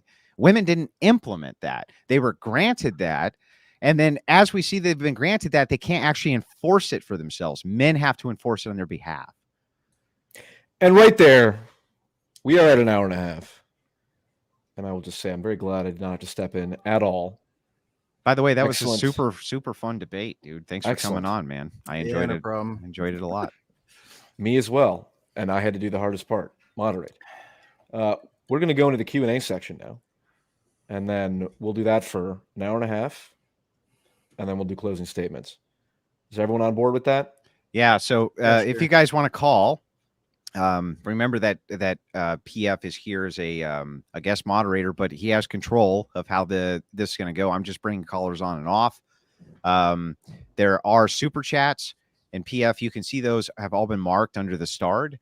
As callers fill up, if you hop in the Discord, Zen Shapiro will get you a link, or Rachel will get you a link, and then you can call in. We already have some callers in the background, but PF, if you want to start with the super chats, that would be appreciated. Sure. I cannot pull them up on screen. I'll pull them up for you. Don't worry. Okay. Just start reading. Oh, excellent. I have the easiest job. All right. Yukon Cornelius, $4.99. Vegan Gains, would you mind defining... wait, you know what? We didn't get closing statements, bro. I thought we do closing statements after Q&A. No. We do closing statements, then we go to Q&A. Okay. Well, we'll do closing statements and then go to Q&A. So Okay. Well, I'm gonna give Richard the last word because he opened. So I'll go ahead and close first. So surprisingly enough, or maybe not surprisingly, for most of the people in the audience, myself and Vegan Gains honestly didn't have that much to disagree about. I think that he basically agrees that everything I'm saying is descriptively true. And I think if we moved into the aughts from that, he would kind of have to concede on many of those too. And as we got into some of those, he basically ended up conceding on many of them. I do think he was a great sport for coming on, and I always like to engage with him. He's always been good on the Crucible. I don't know. There's all these fucking people who are like, Richard's gonna cause all kinds of. He's always been a great sport here. I don't know what the fucking problem is, but anyway, so I think descriptively he essentially agreed with everything that I said, and he couldn't really give me a counter argument on any of the things that I pushed him on. So, as it stands right now, until I hear good counter arguments or I hear really good alternative descriptors, I would have to say that the worldview that I espouse is 100% correct. Until I hear arguments to the contrary, that's really all I have on my closing. And just to thank my opponent again for so graciously coming on. I appreciate that very much. All right. Well, as far as my closing statement, so Andrew's sort of right. I do agree with him to some extent that, yeah, like ultimately, it is like a man's world, so to speak. If men as a collective decided to take away all women's rights, sure, we could do that. We hold more power in society. We have more guns, I guess. The thing is, though, what I don't agree with on that point is that both men and women are involved in the political system, whether it be democratic or otherwise. There are women who are involved in, say, violent uprisings. There are women who are involved in warfare. So I don't totally agree with his point. But I do mostly agree there. But what interests me more is if we do have an interest in benefiting most members of society or protecting, say, vulnerable groups of people, like women, children, what have you, we should try to include them in our political and legal system. It not only gives them the ability to influence political and legal changes that benefit them, but I think it can also benefit us as well. It does help to remove certain biases from these systems. It introduces new perspectives that may be better than our own. So I think we shouldn't really focus too much on whether or not somebody's big and strong enough and has a big gun to fight and I don't know, overtake the government if it becomes tyrannical. I think we should also consider, what people can, what certain people can do, women included, when we add them to the political system, let them vote, and allow them to not only make decisions that can benefit them and protect them in particular, but could also benefit us in some ways. There you go. That's Excellent. where PF Young says, appreciate that closing statement very much. Excellent. Well, we do things a little bit differently on the Crucible. And We do appreciate that things a closing little statement. differently on the Crucible. Yes. So as we go through these, the moderator can participate. That's fine. The debate is considered closed. We're going to start by going through super chats. After we get done with the super chats, we will move over to callers. We do it in that order because these are essentially paying customers. And you callers, while we appreciate you, we do want to take care of the super chats first. So go ahead, PF, when you're ready. Yes. Vegan Gains, would you mind defining what a woman is? Are there any biological markers? Follow up. Did you say you would a trans woman a while back? So, women, a woman, I'd say, can have two definitions. Could be somebody who is born with sex characteristics that are female, both primary and secondary, or it could be a person that was born with a male sex at birth who decides to transition and adopts enough physical traits that are aligned with what is typically found or seen in the female sex. So yeah, there are biological markers for what a woman is, but you don't necessarily need all of those biological markers. I would say if you have enough characteristics that are associated with a female and you choose to identify as a woman, it would be fine to recognize that person as a woman. And would I have sex with a trans woman? Possibly. Like, I'm married now to a cis woman, but if I found somebody attractive enough, then sure, I wouldn't have a problem necessarily. Great. Thanks for that. Made by Jim Bob. The classic, the original presuppositionalist. Andrew, if the disparity of strength between men and women is true, why is there a dramatic increase of testicle injuries in women's sports? Well, see, there's a good explanation for this. It just so happens that Owen Benjamin has sex with men. That's it. That's my entire explanation for that. That's all I have, honestly. Epic. Yeah. Up the next one. DHHS data, Department of Health and Human Services data, shows that 70.6% of children were abused by their mothers, 29.4% by their fathers. No question, but perhaps something interesting to comment on. Well, I'm going to be maximum charitable here. I don't expect Vegan Gains to know this off the top of his head. But the argument usually back the other way is that, well, yeah, but this is because there's a lot more single mothers. And this is why you would kind of expect to see that. But that kind of goes against Vegan Gains' earlier argument about per capita. And if you increase the pool, you have different likelihoods, right? But that's usually what the feminist argument back is.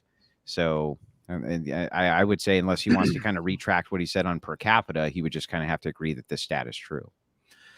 Yeah, I'd have to look at the stat, but assuming it's true, the discrepancy may be related to not only single motherhood, but mothers in general may spend more time with their children. So it's possible that you just see, because there's more interaction between children and their mothers, you just see higher rates of abuse.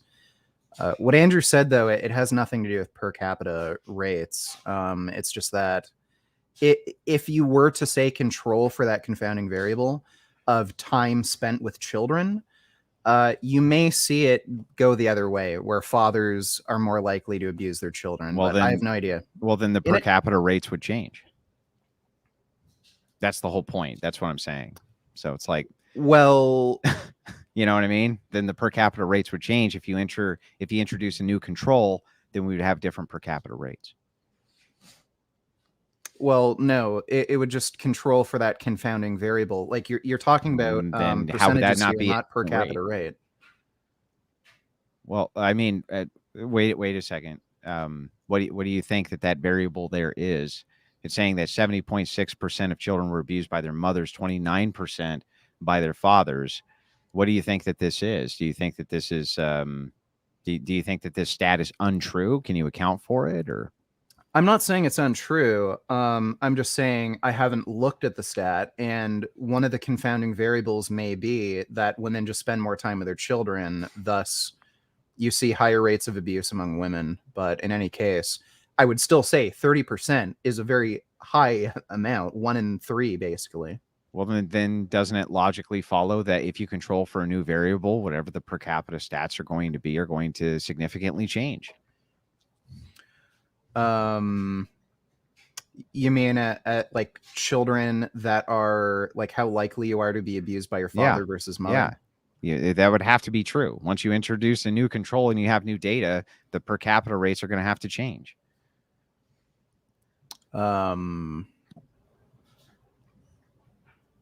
Yeah, I suppose. Yeah. Oh, sorry. This was the next one, the unconventional man. That was the one we just looked at. Oh, I'm sorry. You should be. Vegan, this is not an attack against you, but a criticism of how you debate. Excellent. Worth the $10 for advice. Your evidence, in my opinion, is one-dimensional.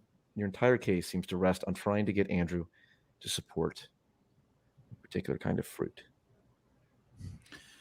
No, my argument was based on the idea that Andrew has an interest in, protecting women, children, or improving their lives in some way. And a very easy way to do that is to grant them some amount of political power by voting. It didn't have only to do with grape. It could be anything. Right. And kind of my counter to that is, but we were pretty benevolent to women even before this. So even before they had the right to vote. I don't see how their right to vote has, I don't see. That's the thing, is like, if he could actually demonstrate for me something that was specific to women, that they needed the right to vote because men just weren't going to grant it to them, and this was some right that that men thought that they should have, which they wouldn't have it now if men didn't think they would have it. I'd like to hear what that is. Well,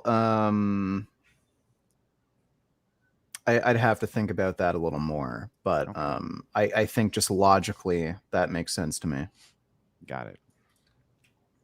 Cool. Did that come through on your end? Because I think that was donated on my live stream. Does it filter into the same thing? Yeah, they all filter in the same. Wow. We want to get all the questions in, regardless of if you're supporting Paul, who did a great job moderating. Highly suggest you go send him a super chat. He deserves one. Thank you. Made $5 tonight. So a Saturday night well spent. There's been a reduction in fruits over time because there has been unified men, maybe unified men to enforce the women's right, including evidence, etc. Yeah, so that is true.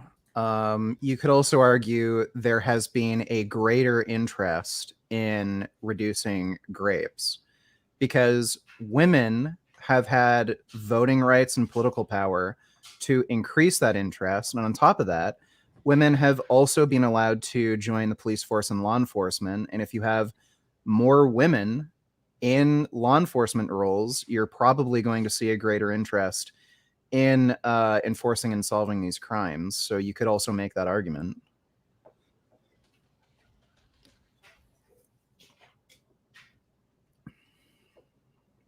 Seems reasonable.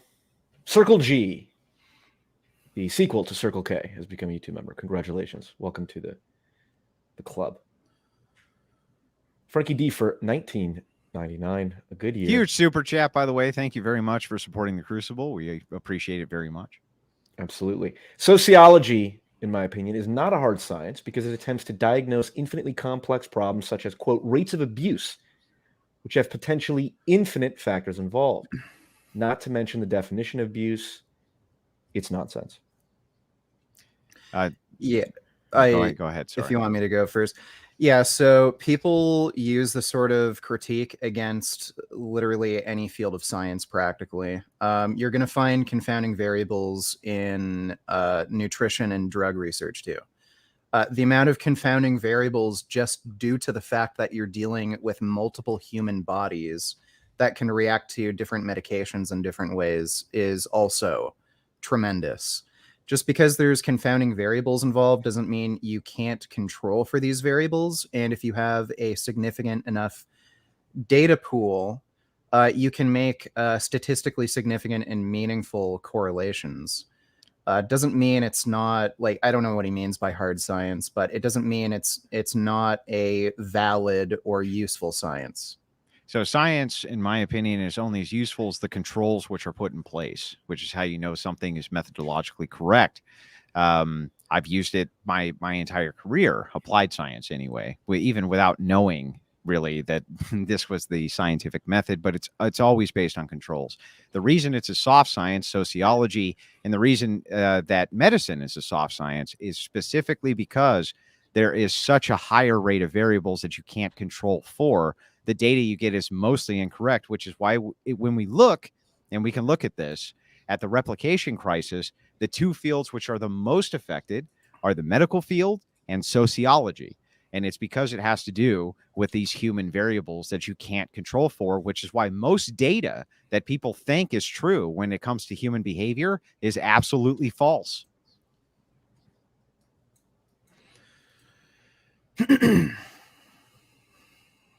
Cool. Frankie D, 999. 999. This is for vegan gains, I presume. Just wanted to send some love your way, bro. I disagree with your worldview, but at the end of the day, what matters is the state of the soul. Keep seeking truth, and truth may know you. Did one of my fans send that in? That is an enlightened centrist super chat, if I've ever seen one. Nice job, Frankie. Vegan, do you have anything to say? No, just thanks. Dylan, thank you for the support of PF Young International Media. Appreciate it, Dylan. Your investment will pay off. Andrew's assertion that men show, quote, benevolence by not enslaving women is laughable. Shots fired. As is his claim that men could simply take women's rights away. Guns, the simple fact of 150 million jobs lost. Lol. Oh, no, I never thought about that. Wait, there's a potentiality that women could use guns? I never thought about the fact that, well, it takes attrition to win any sort of conflict, and men are better equipped to deal with the elements. We can carry far more weight. We can use far better guns, not to mention the fact that we're in control of the entirety of the infrastructure. Let's not even add on to that the fact that we're the only ones equipped to use modern military technology. But on top of that, just being maximum charitable to you. If they took to the street with guns tomorrow, right? Hand to hand is the basis of all combat, right? What was the old Metal Gear saying? No. Only a fool trusts his life to a weapon, they say. But the most important, it's a joke. I'm obviously trying to joke around, right? But what I'm saying is that we have complete control of everything. And you have to have machines to build guns. And I got to tell you, the amount of gun makers who are female who are on this planet is almost zero. It literally almost zero. The amount of women who can create these types of weapons, to even if you were to have like sides, it's not even close.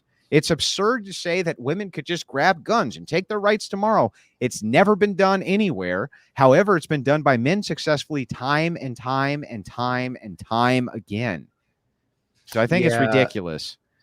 I'd like to say, I'd like to add to that. I think it's ridiculous to think that men would, I don't know, just one day decide to take away all women's rights, enslave them. Like, men can't reproduce, so like we need to rely on women. We can with enslaved women. We can reproduce fine with enslaved women.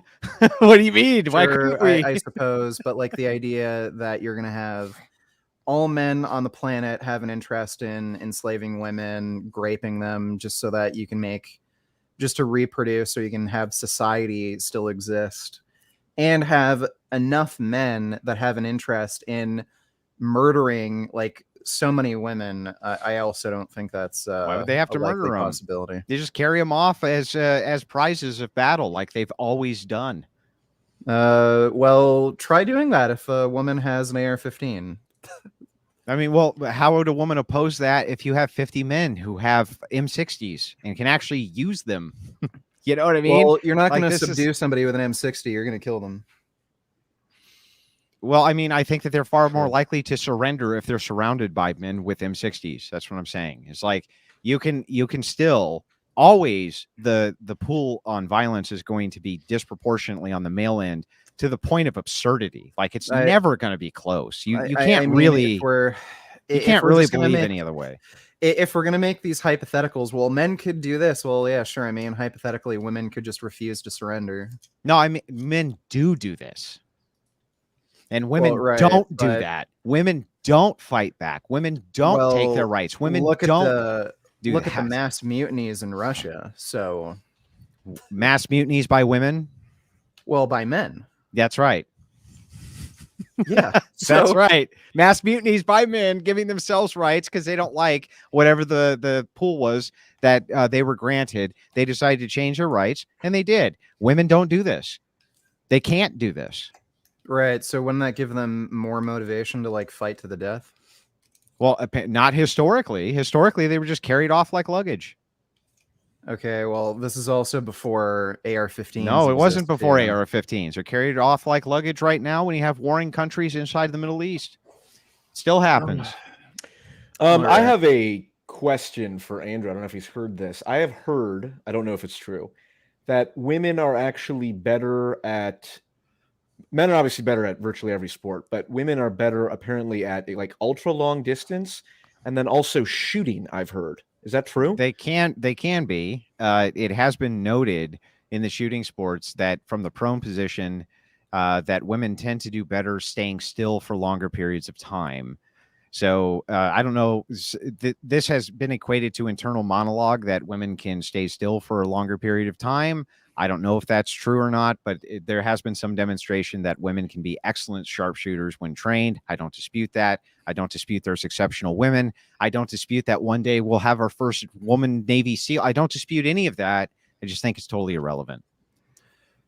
Yeah, Got I it. think all the world record holders for like ultra distance swimming are women. So I don't know why that would be, but yeah. The Unconventional Man, $20. Another large contribution support for the Crucible. Which we appreciate. Yes, I would say thank you, but Andrew does not pay me.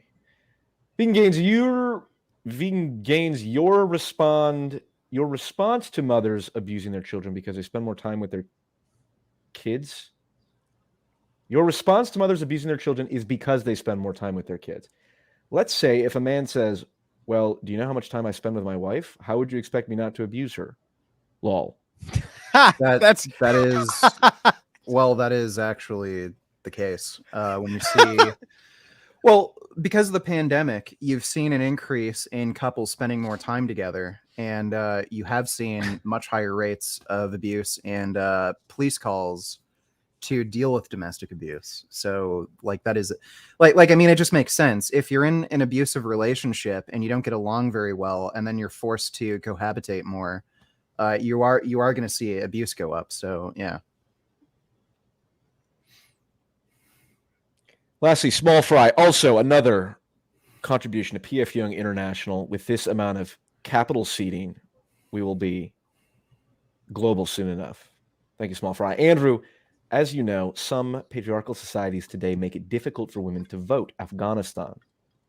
Do you think women are better or worse off in those societies? I don't think it's their ability to vote that makes them worse off. I think that it's the ethical system of the religious foundations of fundamentalist Islam that makes them worse off, not the vote. I don't think the vote has anything to do with it. That if you're in a society literally filled to the brim with people who are, in many cases, 2 to 3 times your strength and could easily do horrible things to you, but don't, regardless of if you have laws protecting you or not, shows that it's an ethical benevolence of men. There are some systems which men adhere to, which are not ethical. And we fight over these systems constantly. We go to war with each other. We try to stop each other, all of this type of thing. But I don't think that it's the vote specifically that causes this, rather the religious fundamentalism of Muslims themselves that cause this. Yeah, so there are Muslim majority societies where women do have at least relatively equal rights to men, like Turkey. That's true.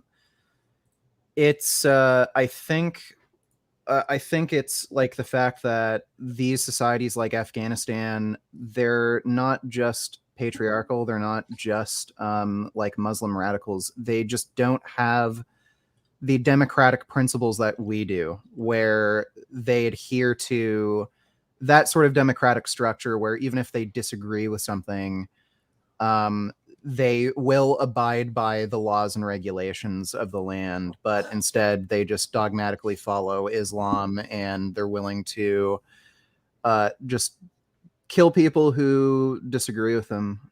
It's not just that, they believe in Islamic principles. Yeah, well, I think it is, because secular societies also kill people who disagree with them.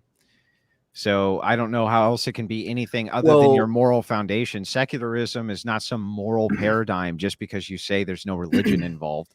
Well, by secularism, you mean just separation of church and state? Yeah, by secular government, correct. There's I mean, you could say the CCP is secular, but like in reality, the government itself is essentially a religion. So I don't know. You're kind of splitting hairs there. I don't think I'm splitting hairs. I think that secular societies, which I think you would argue the United States is supposed to be set up as a secular government, that the United States kills people with wild abandon. They don't give a shit. You mean other countries? Yeah, sure. Or well, and its own citizens. I don't know about its own citizens. Really? So you don't think that what happened with Floyd was a consequence of the patriarchal United States secular government? No. What do you think it was? What do you think caused it? Well, racism from the police involved. So secularism can't stop racism? No, neither can religion. Right. So my point then is that secularism has no moral high ground against religion, and it's the ethical system and the ethical foundations which is what's causing the crime and the way that men relate to women and the way men relate to each other. Well, you can have ethical principles under a secular system. Maybe this is like a debate for another time, though. Yeah, I think that's fair. You want to go down that road? Yeah, I think that's fair. Hang on. I'm switching over to the Dono chat side, PF. By the way, everybody, Dono chat's available for anybody to use. I built the entire payment processor for people so that they didn't have to feed on YouTube if they didn't want to. Anyway, go ahead. Good. YouTube sucks.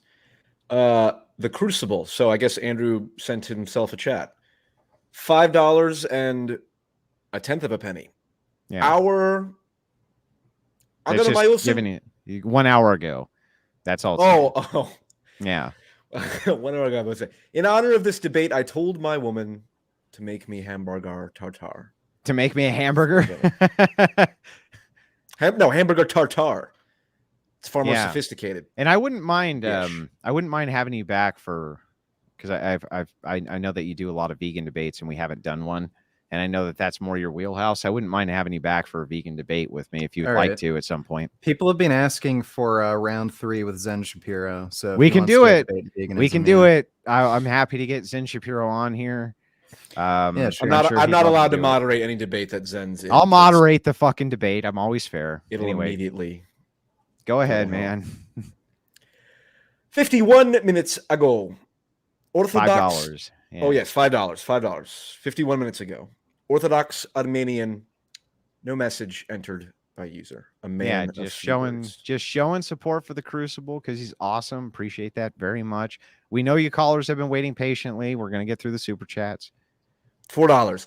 45 minutes ago. Circle G Man VG is a mid-tier female debater. Well, somebody is confused about what a man and a woman is. More than a few people are nowadays. Trust me. Yeah.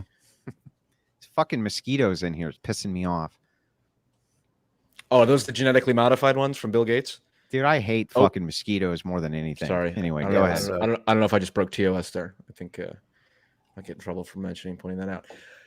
Wilhelm Bones for $10 did not say anything, simply flexed support on this fine Saturday night. Long time supporter of the Crucible. We appreciate it very much. There was a couple other super chats that came in on the YouTube side. Just wanted to show those real quick.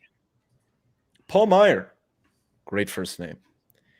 Women can carry more body fat, making them more buoyant, while also providing more insulation conducive for ultra long distance swimming. I don't know if that's true.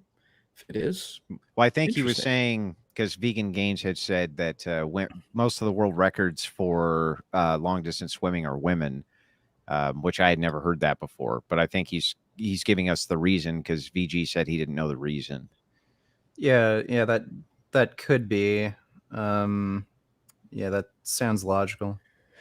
I trust anyone with the first name Paul. Made by Jim Bob, $4.99. The original presuppositionalist. Andrew, if robots did all enforcement, what would be the argument for male superiority? What would it be insofar as rights/law? That we build them all. That we build them all and we program them all. And we have complete and total control of all of the infrastructure which builds all of them. So no matter which way you cut it, men are always going to be the enforcers. We're going to be the programmers of the robots. We're going to be the builders of the robots. I work in robotics. That's my field. Do you know how many robotics specialists that I've met, robotics engineers or robotics builders who are women? There are some, I'm not going to lie, there are, but and some of them are actually quite good, but there's not very many. There's not very many. And that field has been open for them for a long, long time. They're just not interested in it. They're interested in other things. That's just, they're just interested in other things because it's a hard ass, physically intensive job. And they just don't like those jobs. So I don't know if Vegan, did you want to say anything about that? No, I just think if there's going to be like AI and automation kind of in charge of society, I think the argument that men should have more of a say really it really falls flat in a situation like that. Sorry, there was one more that came through. Another from the PF Young Media International Consortium. Thank you. Old school.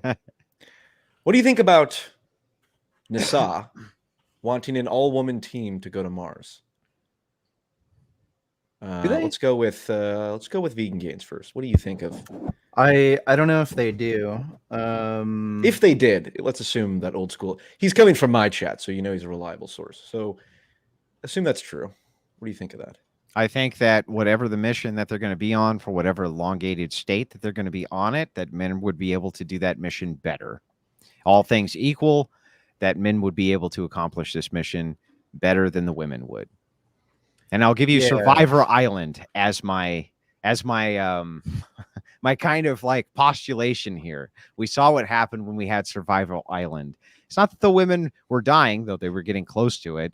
It's just that the men are fucking engineered for this. We're biologically engineered to do this shit. Just saying. Yeah, so when you're talking about astronauts, I think women are completely competent to do a mission on their own. I don't see why there'd be a massive difference in capability with space exploration between men and women. And secondly, if you're talking about surviving in space, women are smaller. So when you're in cramped cabins in space, I'd imagine women would be a bit more comfortable because there'd literally be more space for them to move around in.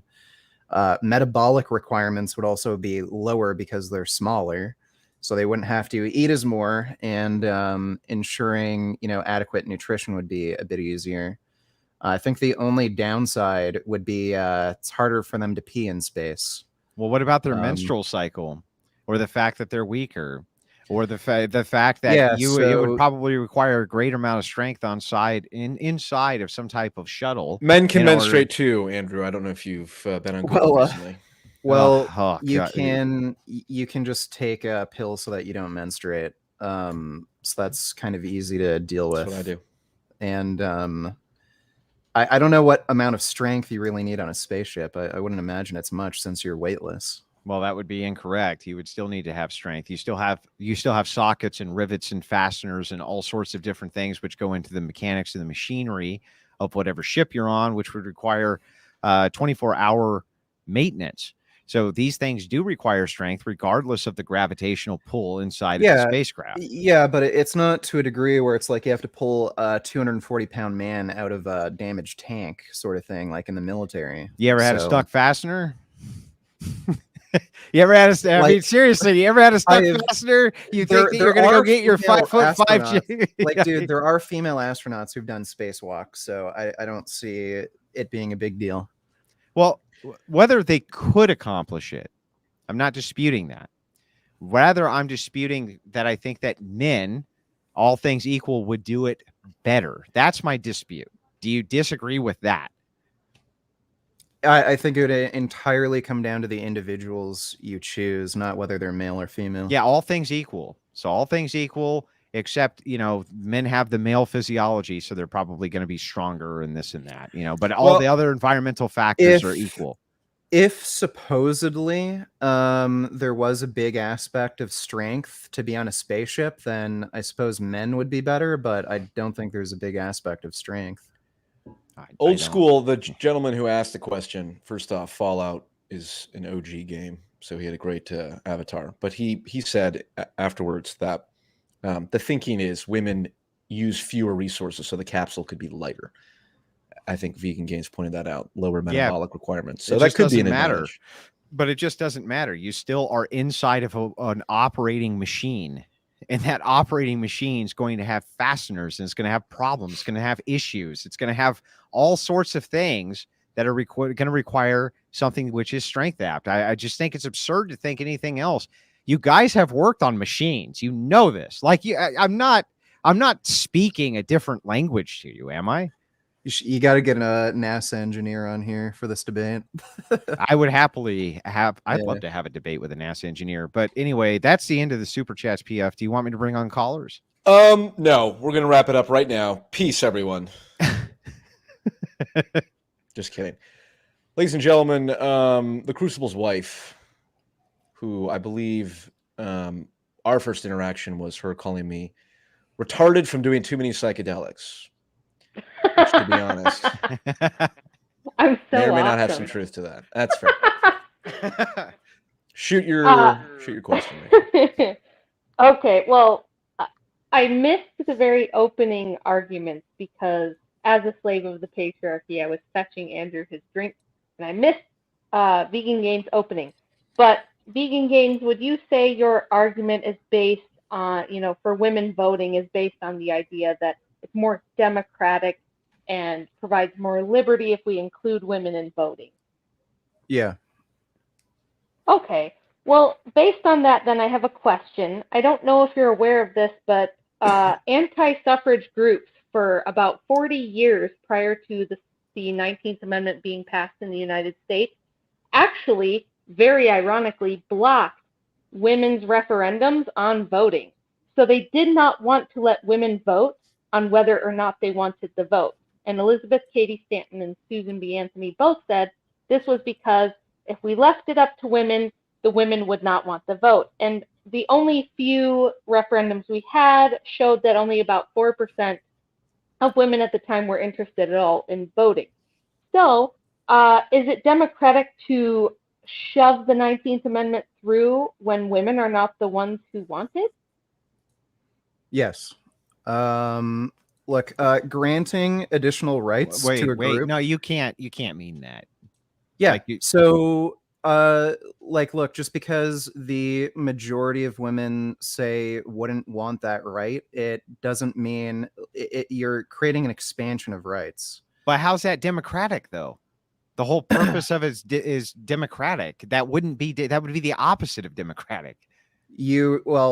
That specific action would, I guess, in theory, be non-democratic, but it would be a greater expansion of democracy to allow that group to vote. So okay. I would say ultimately that is democratic. Yeah, I thought that might be your answer. And then my next question, my follow-up would be, since we have given women the vote, it's been just over 100 years, uh, when women did start voting in larger numbers, we see that they're one of the most closely studied demographics because now they actually make up the majority of voters since about the late 80s in the United States. So every campaign on earth has done tons and tons of studies on what women vote for, why they vote for those things, etc. And we see that women vote overwhelmingly in favor of more and more draconian measures, such as, stricter and stricter gun control, bigger and bigger welfare state, nanny state, security state, things like the Patriot Act. They're generally more in favor of mandating any number of measures. They want higher taxes, etc. So we see that by giving women the vote, you tend to end up with bigger and bigger government and less liberty. Do you feel like it's ironic at all that by giving women the vote, we end up with a less free society? I don't see that at all. When you mention things like taxes, especially, I mean, you need taxes for wealth redistribution, or else you're going to end up with a huge oligarchy. So I don't see that as being like draconian or big government. If anything, that controls oligarchical power more than anything. But it doesn't, though, because what about take the Second Amendment, which would be a failsafe against draconian power, right? If women are the ones who are voting against the Second Amendment and men are not, doesn't that kind of make her case for her? Yeah, so that is a problem, and I am in favor of the Second Amendment. You are seeing an expansion of the Second Amendment in general, if anything, though. So I know there is a big political push to ban guns. In Canada, they were sort of successful, but Trudeau's a fucking cuck, by the way. But yes. Yeah, we can agree on that. Common ground. Centrism. It's retarded beyond belief. But like in the United States, at least, generally speaking, you're seeing an expansion of firearms rights, and you're seeing more women actually get interested in firearms. More women are owning guns than any other time period. So I don't see I would love to debate you at some point, if you were ever interested, on whether or not women voting has led to a freer, more democratic society or not. But at the risk of sounding misogynistic, I will say I am also a firearms instructor myself, and I mainly teach women.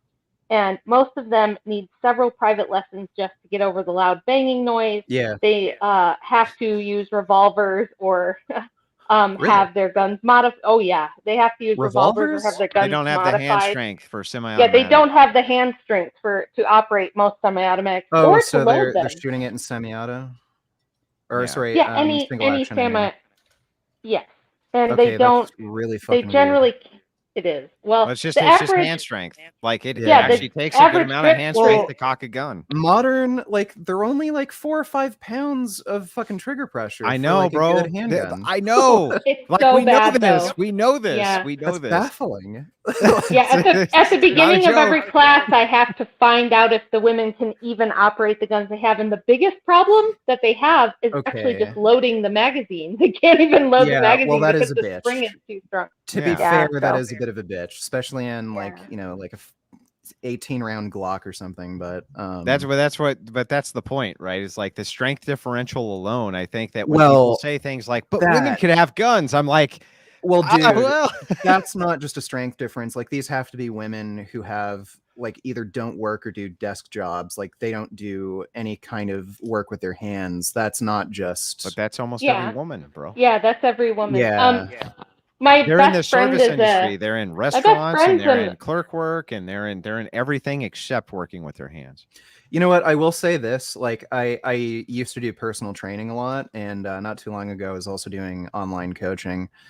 I don't think women have some of the strength issues they claim to have too, because I've trained women in person where they're like, this is way too heavy for me. And if you just tell them you're gonna lift it, just lift it, they can lift it. It Yeah, just or if you feels don't like- tell so- them how much it is. Yeah. It's the So same I thing. don't Yeah, know- same thing with guns. Same thing So with I guns. don't know how much of that is them saying, "Oh, I can't even pull the trigger," or like they just won't squeeze it hard enough. You know Right, what I but mean? I Like, mean, I guess that's kind of my point, because me being a woman, and I've done strength sports, weightlifting, powerlifting for 16 years now, and I shoot, and my grip strength is actually 20 pounds stronger than the average man.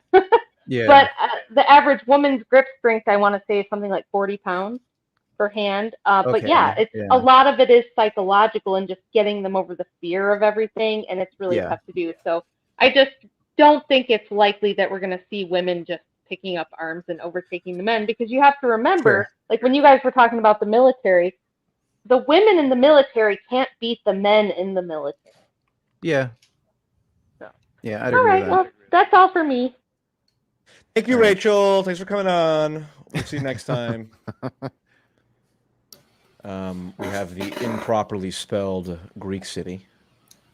Can I quickly run something about the long distance swimming before I ask Andrew the question? Sure. I'll allow it. So no, that's not the reason. Ultra endurance athletes don't have a high enough body fat percentage for average weight for a body fat to matter. Only one of the records, or one of the major records, is held by a woman. Most aren't held by women. One of the main reasons is just not a fleshed out sport. Some of the records are still standing since 1937. It's not done enough. Where's the trans flag, bro? Well, It fell down apparently. in Leave it ultra long distance swimming in particular, or are you just talking about like running? I know there's ultra those long distance crazy- swimming and ultra marathons as well have the same issue, where you see like most of the Well, records yeah. being held by people in their 30s and 40s, well past their athletic peak. I'd agree with the running for sure, because there's some fucking races that last for 3 days. Like, they're fucking stupid. Nobody's gonna do that. So I'd agree with that. The swimming, I'm not so sure. You Some might of the have a swimming point records there, are like but 6 days too. are you sure? Yeah, Because I that's know there's ultra some. endurance swimming. Well, I know there's some, like, you're talking about swimming like across a lake or something and having to rest like on one side, or what? I know the 6-day record is as far as I know, is something around a little over 1,000 kilometers for men and 800 for women, or I might be thinking of endurance running. Yeah, because you can't sleep in the water. Like, you'll die. So I think I know is 6 to 8 some. hours. Yeah, I know some of those swimming records. They last for almost 24 hours. I think some of them might even be a little more, where you have to swim constantly for like literally a full day. Gentlemen, I don't mean to cut in, but Yeah. this is totally Yeah, sure, irrelevant, sure. and we Yeah, have sorry. other callers going Okay, behind. so the main question is going to be towards Andrew then. For when we look at then, if we just grant all the descriptive and we look at the prescriptive, do you think that if we allow having women to vote, we're going to more accurately be able to address women's issues than if they're not allowed to vote? No. You don't think having those groups be able to have political power is going to more accurately help them address the issues that they feel are? I don't think so. I think because there's just still appealing to men, no matter what. It's always just an appeal to men to enforce whatever the appeal to baseline enforce is. is going to be, but to be able to but it's bring not, their issues to it's that not, appeal. Yeah, but they can bring the issues to the appeal whether they vote or not. In fact, I would argue the opposite. I would say that if men had the only right to vote, that they would probably do a lot better for women's issues than women do. I think that would just be inherently faulty. You're going to Well, it can't be, Corinth, because look at the courts. The courts are the prime example. Right now, you wouldn't argue that we're not in a patriarchal system, and yet the courts are biased towards women, even with male judges and with male juries and with males in general. Even the situation of the 16 or 15-year-old girl with the 20-year-old male teacher and the 15-year-old boy with a 20-year-old male teacher. You and I have discussed this. We understand that there's like a difference there, whether we can point it out. Maybe not, it's not just, but there's a difference. It seems like men kind of go out of their way to be super benevolent towards women, and even did before women had the right to vote. We seem to cherish them, love them, care a whole lot about them. We don't seem to just be martyrs who go through and just like, pillage and rape and all this. That just seems absurd to me. Like, by the way, on the 15-year-old, 20-year-old teacher thing, like, we may have that opinion because of our own biases. Like, True. I don't know if women would think the same way. Yeah, we generally overly infantilize women. That's why we Yeah. send to see these things. So And I'm that's not what I'm saying that- saying is like maybe we're actually better better at dealing with the women's issues even than they are. We've always Well, seemed to be better. very I think benevolent. we're going to be looking at a specific set of those issues. So one of the things Which we're going to see ones? the issues where we're going to say these people are going to be like less capable. Give so me a if they're fucking issue. Don't give me Okay, generalizations. you went with the courts. That's going to be something with infantilization. That's going to show. Another thing that we're going to see downstream of that is we're going to then not allow women into certain fields that they would qualify. So you want women to have the right to vote so they suffer more? I think Well, that if it's not suffering if it's more. fair, That's yeah, what I you're think. saying, right? If that's If the it is case, fair, where yeah. So they then feel it it's fair, seems yeah. men do better when Like, they're by the in way- charge of giving women far more benevolence and rights. By the than way, if men That's weren't not in right. charge. I Not think you rights. can agree that you can over coddle somebody. Like if you protect a child from everything and give them like as much love as possible, they might grow up to be a weenie and might have like issues in the future. I've seen that with women where they're like literally treated like children their entire lives, and then they just can't navigate the world like a functioning person. So I don't see Well, how gentlemen, it's a good must thing admit to infantilize that women all the time. if your argument is to say that you think women should have the right to vote so that we can hold those bitches responsible, then I'm 100% with you All on right, that. Let's well, go! there we go. Let's go. There we go. Thanks for the call in, Corinth. Did you have anything you wanted to shout out before you went? I want to see that vegan debate with Zen, please. Okay, Yeah. we'll set Hell it yeah. up. I promise. We'll set it up. Vegan Gains welcome here whenever he wants. Next caller, Moby. Hi, I know just your friend wanted- Dick. Sorry. I'm okay. I just wanted to say, Vegan Gains, I thought you really brought it tonight. You were very high energy. You really brought the heat. You excited everyone in the crowd. Everyone was just on their feet cheering. So I just want to thank you for that. And then I had one more question for you. Where do rights come from? Where do rights come from? They're granted by other individuals. So rights are just a social construct? Yeah. Okay, so we could just say you don't have rights and animals don't have rights, and now we have no reason to be vegan? Well, no, it just means those rights wouldn't be granted. It wouldn't mean we don't have a reason to. What's the reason?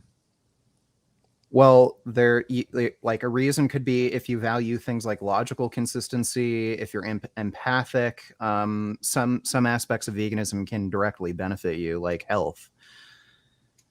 So there's plenty of reasons. It's just that if you, for whatever reason, decide not to grant somebody rights, then yeah, they don't have rights. But rights have to be granted by others.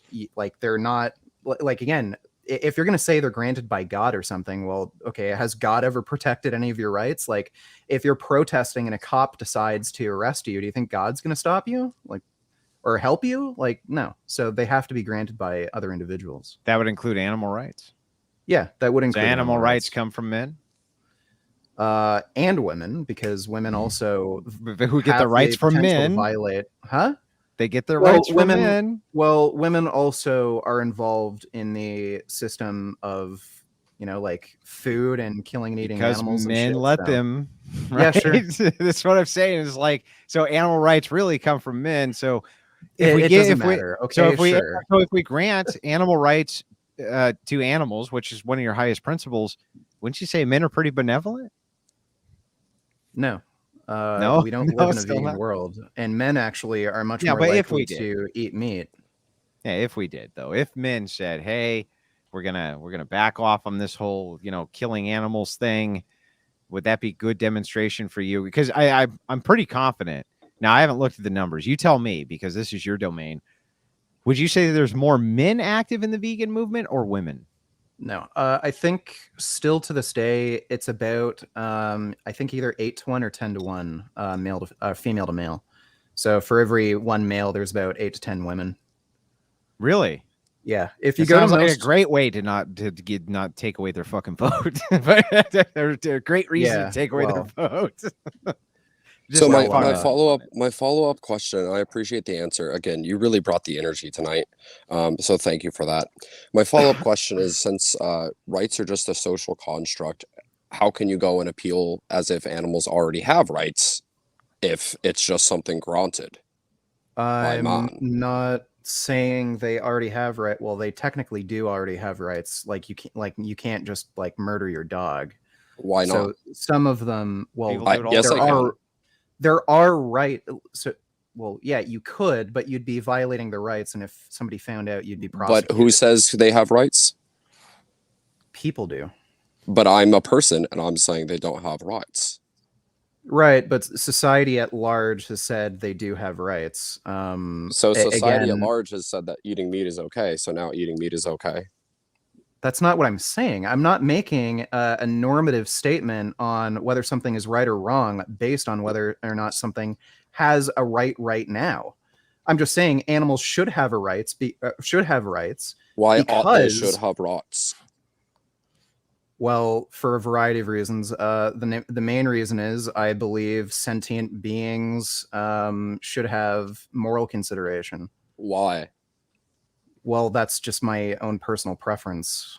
That's a great argument. I appreciate it. You brought the Okay, energy well, wait, tonight. you know what? Thank you very much. Well, since you're such a genius, it's because God said so. That's a very, very good argument. All right, enough. Fucking idiot. Thanks for the call in. I appreciate it. Eric, you're live. Thank you so much for the call in. Go ahead with your question. Yeah, so I have a question for you. What are your thoughts of women being in office? You mean in government positions? Yes. Yeah, I think it'd be preferable to have men in all government positions. Okay. Do you think it could be edifying for a woman to be in a government? I'm sorry. I really don't mean to cut in. I want to hear your question, respond to it, but your audio is extremely low. Well, it's muffled as shit. It sounds like you're talking through a sock or something. Yeah, it's really bad, and I'm actually my, Bluetooth. Yeah, I'm actually having trouble hearing you. So, is this better? Yeah, that's way better. Okay, so I was asking, do you believe it can be edifying for a woman to be in office? Sure. You mean to the woman? Yes. Sure. Okay. Well, that was just my question because I was curious because Saint Theodora was actually an empress, so I was just curious because if you said no, I was going to wonder how to reconcile those things because I've had this discussion with people who would disagree with that. Well, I understand. I'm just not one of them. Was there anything else that you had, sir? Yeah, this is off topic, but will Pedro be back on the Crucible? I don't know if that'll ever happen. There was never any fallout between me and Pedro. Nothing like that. He had some other issues going on in life and called me and said that he needed to deal with those and not the Crucible. So he's still one of my closest friends, and I wish him the best of luck. Oh, glad to hear. Yeah, have a good rest of your night. You too, man. Take care. Neuro Jack, you've been waiting patiently. Go ahead with your question. I just want to point that out. Neuro Jack is an absolute king. Thank you, sir. Thank you guys for having me on. I want to ask both of you guys a question, but I want to start with Vegan Gains, just a conversational, quick couple of questions. I am trying to catch you in a trap, so I'll just be upfront, but it's not. I kind of understand where you're coming from, so I think I see where you're kind of going wrong, and I want to point that out, and maybe you'll prove me wrong. My first question is: how do you feel about immigration into, let's say, Canada and the United States as an example? What do I feel about immigration? I think it's necessary for economic reasons, especially when you talk about not just replacing certain jobs, but keeping certain jobs. It's pretty clear that when countries have at least reasonable levels of immigration, you end up having a greater retention of well-paying but not particularly high-skilled jobs. So usually like factory labor. So like GM was the biggest employer in the United States not too long ago, a few decades ago. Most of those jobs are gone now, and they've moved overseas. You could actually prevent some of those jobs from leaving if you allow for immigration. The UK has had a similar problem where they didn't allow for enough immigration, and you saw a complete like all of those jobs, the well-paying manufacturing jobs are gone, and the biggest employers are like shitty companies like Walmart. Okay, let me. I'm going to veer off what I wanted to do initially. But actually, I'll come back to that. Okay, so my second question would be, if you compare generally the West as far as feminist ideals to somewhere like, let's say, India or some other place where women have significantly less supposed rights, do you see some conflict of interest by importing people into a system in which you're trying to live up to feminist standards, yet the people incoming maybe don't really have those values? No, you could certainly have issues with like a lot of right wingers, extremists from coming into the country. That's why you do vet immigrants. Like, I don't want somebody who's like supportive of the Taliban from coming into the country. And I do think specifically about feminist ideas. I mean, the average sure. person in India doesn't. I mean, it's changing, granted, but what I'm saying is, in general, people from India say don't really have the same values of feminism as we in the West do, right? Yeah, sure. So I do think you see a big disconnect between government and the actual people who live there. That is the case in India. That's especially the case in places like Iran. I have not met a single person who's come from Iran who is like very right wing, who thinks women shouldn't have rights. There should be like an Islamic state. They're actually pretty progressive. Whereas the actual government institution is very right wing. I think the same thing is largely true of India, where the people there are a lot more progressive than their actual institution. So that has to be taken into account. But like, I just haven't seen a big demographic like voting change because there's so many like Indian immigrants and shit. You're seeing much more right wing voting. Well, now hang on, guys. Listen, I'm sorry to cut in, Neurojack. I gotta have you have your question over to me, and then I gotta have you go. Sure. PF Young only has a limited amount of time. We want to make sure that we wrap the show up on time to get him on his way, since he so graciously came in. And of course, I'm gonna tip him. Yes, I'm gonna tip him, you fuckers, of course. But anyway, go ahead, Neurojack. So I'll just condense everything down into one simple statement, and then I'll ask the question of both you guys, basically. But so my statement would be essentially some of the problems that you allude to, Vegan Gains, about, let's say, demographic decline within the country could be attributable to feminism, basically meaning the destruction of the family unit is kind of what I'm trying to argue about, right? And so that precedes the problem of demographic decline. Then you import to solve the problem that was caused by, the idea of feminism. And so my question to Andrew would be, do you see any value in the ideals of feminism that are salvageable? And to Vegan Gains, I would say, are there any things about feminism that you think are a problem and that aren't being addressed? There's not. Yes. Oh, sorry. If you want to go first. Okay. From my perspective, there's not a single redeeming quality about feminism. It was always a bad idea. And it was manufactured by a bunch of occultist lunatics who don't know what the fuck they're talking about. And if you read their writings, and you can find this great book called Occult Feminism, which was written by my wife, Rachel Wilson, which goes through them extensively. This was manufactured by lunatics, and it doesn't map on very well, which is why you see me and Vegan Gains are on totally opposite sides of the political spectrum, kind of ending up having to agree on descriptors over and over and over again. People are trying to literally mug your mind of what reality is. It's fucking insane. So no, there's nothing redeeming about it. It's bullshit, and it should be done away with completely. Yeah, so if you're talking about demographic decline, like people having less children, the main reason for that is just economics. It's becoming so expensive to live, and there's so few social services to support young families that young people are just deciding not to have children, and you're seeing changes in relationship dynamics So as a result of that as well. I just want to get one final point, and I don't have to interrupt. Make it fast, man. I promise. So that don't you think that it's possible that that's a result of feminist ideology, and don't you think it's possible that that is done on purpose by the oligarchy that you think doesn't exactly exist? And No. my my final point I'll say is don't forget That was what your final point, bro. We have No, to I'm just- we have to end it. no, End it fast. I was just gonna quote Mao Zedong: "Political power grows out of the barrel of a gun," and that's it. Bye. Yeah, but we both agreed that might makes, but that doesn't mean it makes right. I'm just saying. But anyway, go ahead, vegan.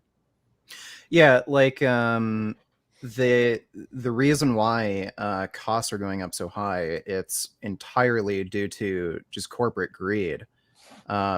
If anything, feminist principles like left-wing ideals would probably actually raise the rate at which people have children, because it would make it just cheaper to live. Except that secularism seems to be the kind of necessary worldview which is entailed with leftism, and it seems that secular people don't breed, at least not nearly at the rates that religious people do. It's not even close. Well, you could argue that's not because of secular beliefs, but because people who have secular beliefs are also smarter and are better at family planning. That's true. You could argue that, but if we look at empirics, we do see that a lot of times the people who are the most religious are breeding because they believe it's a commandment from God to do so. Secularists don't believe that. So it kind of logically follows that if they don't, of course, they're going to have less children. Well, that's not necessarily out of line with my explanation, because a smarter person is going to be able to think for themselves, whereas a less intelligent person is just going to accept things at face value, and regardless of the consequences, they'll just do it anyway. Well, I mean, I don't know. That seems like you're kind of saying that you think Christians are stupid. Yeah. But on average, Christians, I'd say, are dumber than atheists. You think so? Yeah. Based on what? I think there's actually some statistics showing that the degree to which somebody is religious, the greater likelihood they have a lower IQ. Well, that's true, but you would have to factor in other things for IQ, right? Otherwise, you would be a race realist, right? You don't want to be a race realist, right? Well, there isn't really any great research relating race to IQ. In fact, if anything, the best data indicates that Black people are genetically more prone to higher intelligence than white people. That could be a debate for another day, perhaps, but yeah. Yeah, I don't know. From me, from a Christian ethic, race has always been irrelevant to any type of policy prescription. It's same. It always has, but it's necessary for me to kind of state that, like, look, clearly Christians aren't fucking stupid. I mean, they founded the nation. There's no doubt that they did. Most of them were not deists. They were Christians. Yeah, I know that the deist argument is there, but most of them were Christians. There was thousands of contributors who were Christians. So I'm not saying being Christian makes you stupid. I'm saying that you're probably going to see a higher degree of intelligence among people that are non-religious versus religious. Yeah, I don't know. I think that I think that is a good debate that we could have. But I appreciate your time very much, Vegan Gains and Paul PF, who took the time this evening. We're out of callers. Appreciate so much everybody's time. Vegan Gains first. Go ahead, shout your channel out to everybody where they can find you. Yes, so you can find me on the YouTube channel Vegan Gains. I talk about pretty much every topic: veganism, politics, fitness, and if you want to see me naked, I do have an OnlyFans. I had to shout out the OnlyFans, but that's okay. You can do what you want. Paul PF Young. Also, you can find him. He does on weekends, especially Saturday morning. He does a morning show. It's actually quite good. I've called in several times and talked shit to him and vice versa. But he had on the last two times, especially, some pretty interesting guests I was lurking about. So I'll kind of shamelessly shill it a little bit. Make sure that you like, share, and subscribe to his channel as well. And then, Paul, give yourself an outro. No shame in shilling for PF Young Media International, Andrew. No shame at all. Yes, my name is Paul. I've got a YouTube channel called PF Young. I appreciate this is fun. I made some money tonight. That's actually a very cool. It's a very cool thing. So, yeah. I also have an OnlyFans. but it is just clips of me wrecking people in League of Legends. So, All right, got it. Well, gentlemen, have a Yeah. great night. Take good care of yourselves. So let me tell you what's coming up. We have, of course, Pearl versus Nina, Pearly Things versus Nina. And tomorrow we have the epic Trash Talk extravaganza. That's going to be a ton of fun. We're starting that a little bit early, around 3, 4 o'clock. That's going to go for, I don't know, probably till midnight or something like this. Plus, we have to kind of celebrate. We have 11,000 subs. The alt channel got to 5,500 subs in like 48 days or something crazy, right? Just keeps on moving and moving and moving. We have Heem coming up next week against me. We're going to set up the Zen Shapiro follow-up with Vegan Gains. He seems to be adamant that he wants it. We're happy, of course, to provide. Zen doesn't walk away from debates. It's just not in him, right? I haven't even asked him. Just trust me. He's going to do the debate. And we have many, many more in the works. You'll see even better debates coming down the pipeline that we've been working on. So please tell me you didn't say Pearl versus Nina. I did say that, Corinth. You can check the schedule. You can check it. And of course, Corinth, he'll be coming on to do a debate soon, too. I have one lined up even for Corinth. Ladies and gentlemen, and there are ladies out there. It's amazing, right? This guy who's arguing for the evil patriarchy actually has quite a few female fans from all of us here at the Crucible. To all of you out there in Crucible land, have a wonderful night.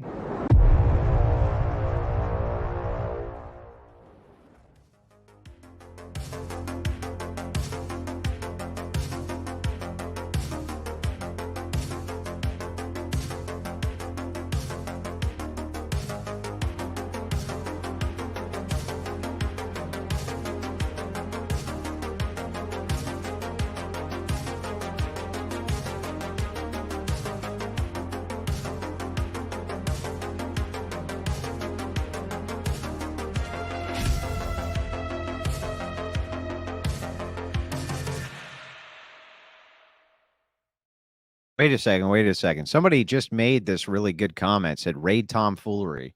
How the fuck do I raid him? Like, I've been wanting to do these YouTube raids, and I'm happy to raid tomfoolery.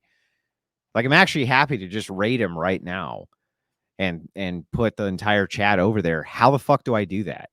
Can somebody tell me how I do that? I'm not actually sure how I do a raid. Anybody got like any advice here?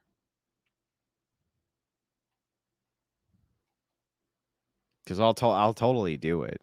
Like I'm happy to send a raid over. Like I have no problem with that.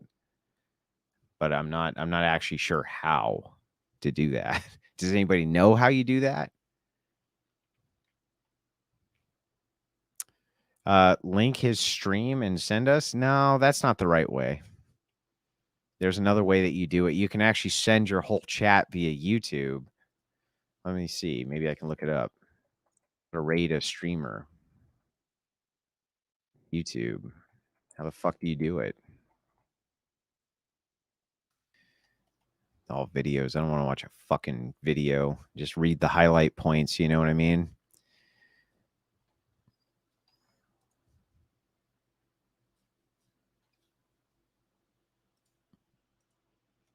Where the fuck is it? How do you raid someone on this shit?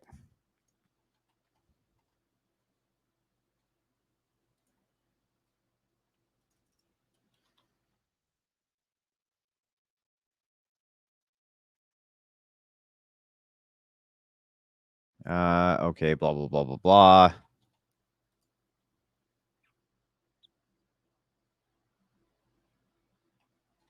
Yeah, I only see shit for Twitch. Like, I don't even see it. No, you can do it on YouTube. Like, I can send everybody over there. I just don't know how the fuck I do that. You know what I mean?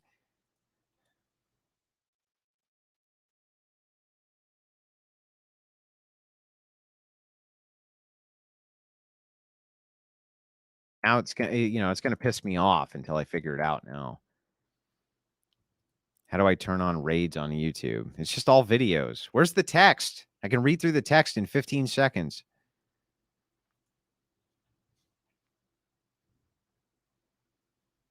Copy the stream URL, post it in your chat, and tell your viewers to click it. That can't be it. What the fuck kind of bullshit is that? Redirect. Click customization under redirect. Click add. Yeah, I don't know. I think you got to preset the shit up. I think you got to preset it up. You know, in the future, I guess in the future I'll do that.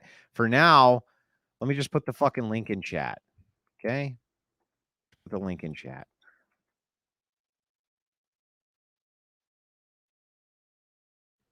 Like I don't know what else I'm supposed to fucking do. Really, you know what I mean? No idea what else I'm supposed to do. Make sure that you tell them. Make sure that you tell these fuckers that you're from the Crucible. Here you go. Get out of my chat and get into Tomfoolery's chat. I'm just going to sit here and fucking spam this for a minute until I figure out. I'll figure it out tonight on the back end how I'm supposed to, you know, hop over or, you know, just send the whole chat over. I know you can do it. So click that fucking link. Get out of my chat. Get out of my chat. Go over there. Yeah, tell him eyeball. Just give him a ton of fucking eyeball. Give him a ton of eyeball. Swarm in there. Give him all the eyeball.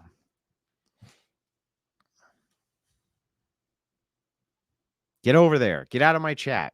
Click the link.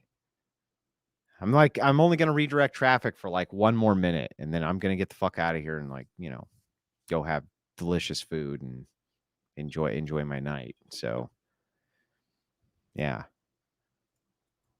What is eyeball? Where the fuck you been, Corinth? You suck. All right. Well, it's there. So click it. Go over there.